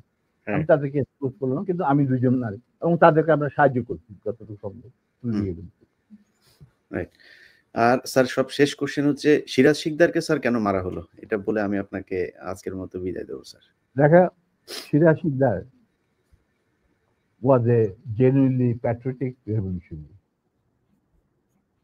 তার জন্য তাকে জীবন দিতে হয়েছে এবং তাকে ধরতে through an infiltrated agent যে ছিল E.A. Chowdhury, additional IG of special branch. E.A. Chowdhury তার শালাকে পেনিট্রেট করছিল, ওর মাধ্যমে ধরা হয়েছে। এই ইঙ্গিতটা আমাকে মাহবুব আগে দিচ্ছিল এবং আমি ইঙ্গিতটা পৌঁছে দিয়েছিলাম সিরাজের কাছে, but it was I think too late, but whatever it is, he got caught. Sir মাঝখানে একটু বোধহয় অসুস্থ যাচ্ছে আপনার শরীর। এর আগে ২-৩ বছর আগেও আপনার মাসল-টাসল একদম সিক্স প্যাক ট্যাক ছিল। শরীর কেমন স্যার? আপনাকে জিজ্ঞেস করা হয়নি। আলহামদুলিল্লাহ। দেখো তোমার সাথে কথা বলতেছি, তুমি আমারে দেখতেছো, সবাই দেখতেছে। নিম্মি ভাবি কেমন আছে আমাদের সবার প্রিয় ভাবি? না, উনি বেঁচে নাই, উনাকে আল্লাহ নিয়ে গেছে ও উনি নাই না। ও আচ্ছা। ও হ্যাঁ শুনছি। এবং উনি মারা গেলেন কত বছর, প্রায় 1905 সালে মারা গেছেন। ২০০৫ হ্যাঁ, কারণ হুম, she was not allowed to take any treatment. She was under house arrest হুম। 1996. মধ্যখানে খালেদা জিয়া ক্ষমতা এসেও তার পাসপোর্টটা দেয় নাই। Yes. Then she was, when she was free, he fought legal battle and got her passport. কোনো ইয়া করে না, তোষামত করে না। যদিও আমার সাথে কি ওয়ান্টেড টু ডু দ্যাট, যে ম্যাডামের সাথে একবার দেখা, অন্যদিন আমি ম্যাডামের সাথে দেখা করবো। যাই হোক, legally got it back, she got it back. তখন it was the 4th stage of cancer. তো যখন তোমার 4th স্টেজে ক্যান্সার চলে যায়, তখন আর সেই যুগে কোনো চিকিৎসা ছিল না। আমি অনেক জ্ঞান নিয়ে গেছি, কিন্তু আমি কিছু করতে পারি। যাক প্রিয় দর্শক, মেজর আমাদের প্রিয় এই জাতির সূর্য সন্তান ডালিম আপনাকে অসংখ্য ধন্যবাদ। আমরা ৫০ বছর পরে হলেও অন্তত আপনার কথা শুনতে পেরেছি। এটা আমাদের জন্য অনেক বড় পাওয়া। আজকে আমার চ্যানেলে আমি সবশেষ দেখেছি ৮ লাখ মানুষ একসাথে দেখছিলেন। আমার মনে হয় এই রেকর্ড বাংলাদেশের ইতিহাসে আর কখনোই হবে কিনা জানি না। আ শুধু ভিডিও দেখা না, বাংলাদেশের মানুষের কাছে আমার অনুরোধ থাকবে, উনি মাঝে একটু কথা বলেছেন যে শেখ মুজিব উনার স্ত্রীর সাথে গাজী গোলাম মোস্তফা, যিনি কিনা শেখ মুজিবের এই লুটপাটের সহযোগী, ঢাকা জেলা আওয়ামী লীগের সভাপতি ছিলেন এবং রেড ক্রসের প্রেসিডেন্ট বানিয়েছিলেন। একজন খুব সৎ বিচারপতিকে সরিয়ে দিয়ে তাকে বসিয়েছিলেন এই চেয়ারে। তো এই এ শেখ মুজিবের মুখের কথা এবং কাজের মধ্যে কতটা তফাৎ সেটা উনার একটা বক্তব্যেই শুনলেন। উনার স্ত্রীকে তুলে নিয়ে গেলেন, আবার উনাকেই চাকরিচ্যুত করেছিলেন। তো আমরা এই জিনিসগুলো ভুলে যাই। শেখ হাসিনা গত ১৫ বছরে সেই বিডিআর হত্যাকাণ্ড থেকে শুরু করে, আমি কালকে বিডিআর হত্যাকাণ্ডের সেই ফুটেজগুলো দেখছিলাম। হেফাজতের হত্যাকাণ্ড, বিভিন্ন মানুষকে ধরে নিয়ে যেয়ে হত্যা করা, মানুষকে ক্যান্টনমেন্টের ভেতরে পাকিস্তান সেনাবাহিনীও তো বাংলাদেশের সেনাবাহিনীর যাদেরকে আটক করেছিল এইভাবে আয়নাঘরের মধ্যে রাখে নাই। তো এগুলো আমরা ভুলে যাই বলে আবার মাঝে মধ্যে এ ধরনের স্বৈরাচার আমাদের ঘাড়ে চেপে বসে। আমার মনে হয় আমাদের এই দাবিটা তুলে আনা উচিত যে আমরা মেজর ডালিম বীর উত্তম তাকে আমরা ফেরত চাই এবং বাংলাদেশ সরকারের কাছে আমার অনুরোধ থাকবে, বিশেষ করে বিএনপির কাছে আমার অনুরোধ থাকবে যে মেজর ডালিমের কাছে আমি অনেকদিন ধরেই এই অভিযোগটা শুনছিলাম যে মেজর জিয়াউর রহমান সাহেব উনাদের প্রতি সুবিচার করেন নাই। এবং আজকে বেগম খালেদা জিয়া আছেন, তারেক রহমান আছেন। আপনাদের কাছে অনুরোধ থাকবে, ভারতের সাথে মিলেমিশে থাকতে চেয়ে তাদের অনুকম্পা পেয়ে ক্ষমতায় থাকবেন। এই স্বপ্ন যতবার দেখবেন ততবারই ২১শে আগস্টের মতো, ততবারই ১০টা অস্ত্র মামলায় যেভাবে আপনাদেরকে ফাঁসানো হয়েছে এভাবেই ফাঁসতেই থাকবেন। সো আপনাদের একটা পক্ষ নিতে হবে। বাংলাদেশের মানুষ এই ভারতকে কতটা ঘৃণা করে এবং পাকিস্তানকে কতটা পছন্দ করে সেটা আজকের এই মেজর ডালিমকে নিয়ে আমার যে অনুষ্ঠান সেটা প্রমাণ করে দিল। এবং মেজর ডালিমরা সরাসরি তো তারা শেখ মুজিবের হত্যার সাথে জড়িত। উনি সেই হত্যায় জড়িত ছিলেন কিনা না ছিলেন আমি সেই কোয়েশ্চেন করিও নাই, সেটা কোনদিন করব না। কিন্তু সেই পক্ষে উনি কাজ করেছেন এবং শেখ মুজিবের বিপক্ষে উনি ছিলেন এবং শেখ মুজিবের ক্ষমতাচ্যুত করার পক্ষে উনি ছিলেন। সেই আমি মেজর ডালিম বলছি সেই বক্তব্যের মধ্যে দিয়ে আমরা প্রমাণ পেয়েছি। কিন্তু আজকে এই মেজর ডালিম যদি নাকি সেই কাজটা না করত তাহলে বাংলাদেশ কোথায় যেত, কি হতো সেটা আমার মনে হয় একটু চিন্তা করে তার প্রতি ন্যায় বিচার করা উচিত। এবং সেই সম্মানটা যদি শেষ বয়সে জনাব মেজর ডালিমকে আমরা যতটা আ ইয়াং ম্যান হিসাবে দেখছি উনার বয়স ৮০ র উপরে আপনার ৮৫ তাই না স্যার? না ৭৫। ৭৫ যাই হোক ৭৫ বছর বয়স। তো ৭৫ বছর বয়স অনেক বয়স। উনি দেখতে অনেক ইয়াং যদিও খুবই নিজের শরীরের প্রতি উনি খুব যত্নবান। এখনো জিম করেন নিয়মিত। তো আ আমার মনে হয় যে এই মানুষটার এখনো বাংলাদেশকে দেয়ার অনেক কিছু আছে। আর যাই হোক, তারা কখনো বাংলাদেশের পক্ষে কাজ করবে না। আমি তারেক রহমান এবং বেগম খালেদা জিয়া আপনাদের কাছে অনুরোধ থাকবে তার ব্যাপারে একটু সদয় হবেন এবং আমার বিশ্বাস যে তাকে যদি যথাযথ সম্মান দেয়া হয়, তাহলে তিনি আবারও দেশে যেয়ে এই দেশের হাল ধরবেন। বীর যোদ্ধা আপনাকে অসংখ্য ধন্যবাদ। আপনার অনেক ব্যস্ততার মাঝে আমাদেরকে সময় দিয়েছেন। যদি জাতির উদ্দেশ্যে আর কিছু বলার থাকে। হ্যাঁ, শেষ কথা, প্রথমত আমি তোমাকে ধন্যবাদ জানাচ্ছি। তোমার সাথে কথা বলার পর আমার প্রত্যয় আরো দৃঢ় হয়েছে যে তুমি ভবিষ্যতে আরো অনেক বড় কাজ দেশের জন্য করতে পারবে সাংবাদিক হিসাবে। আর আমার দেশবাসীর প্রতি এবং বিশেষভাবে তরুণ প্রজন্মের প্রতি আমার শেষ বক্তব্য যে আমাদের অভিজ্ঞতা থেকে যদি তাদের বিপক্ষে এগিয়ে নেওয়ার স্বার্থে তাদের লক্ষ্য অর্জনের লক্ষ্যে কোনো কিছু অবদান আমরা রাখতে পারি তারা মনে করেন, তাহলে আমরা পিছপা হব না। আমরা সারা জীবন দেশ আর দেশের মাটি এবং মানুষের জন্যই করেছি, নিজেদের জন্য কিছুই করিনি। স্যাক্রিফাইসের কথাটা না হয় বাদই দিলাম। আমি কাউকে, যারা ভুল করেছেন তারা সবাই শিক্ষা গ্রহণ করেছেন আশা করি, এবং তারা যোগ্য প্রাপ্যও পেয়েছেন। অতএব আমি তাদের কথাও বলতে চাই না। আমাদের কোন রকম তার প্রতি কোনো প্রতিহিংসা মানে মনোভাব নেই। যার মতো কাজ করেছেন আল্লাহ তার বিচার করবেন এবং বিচার হয়ে গেছে, কিছু বিচার বাকি দিয়ে গেছে, তা আল্লাহ করবেন।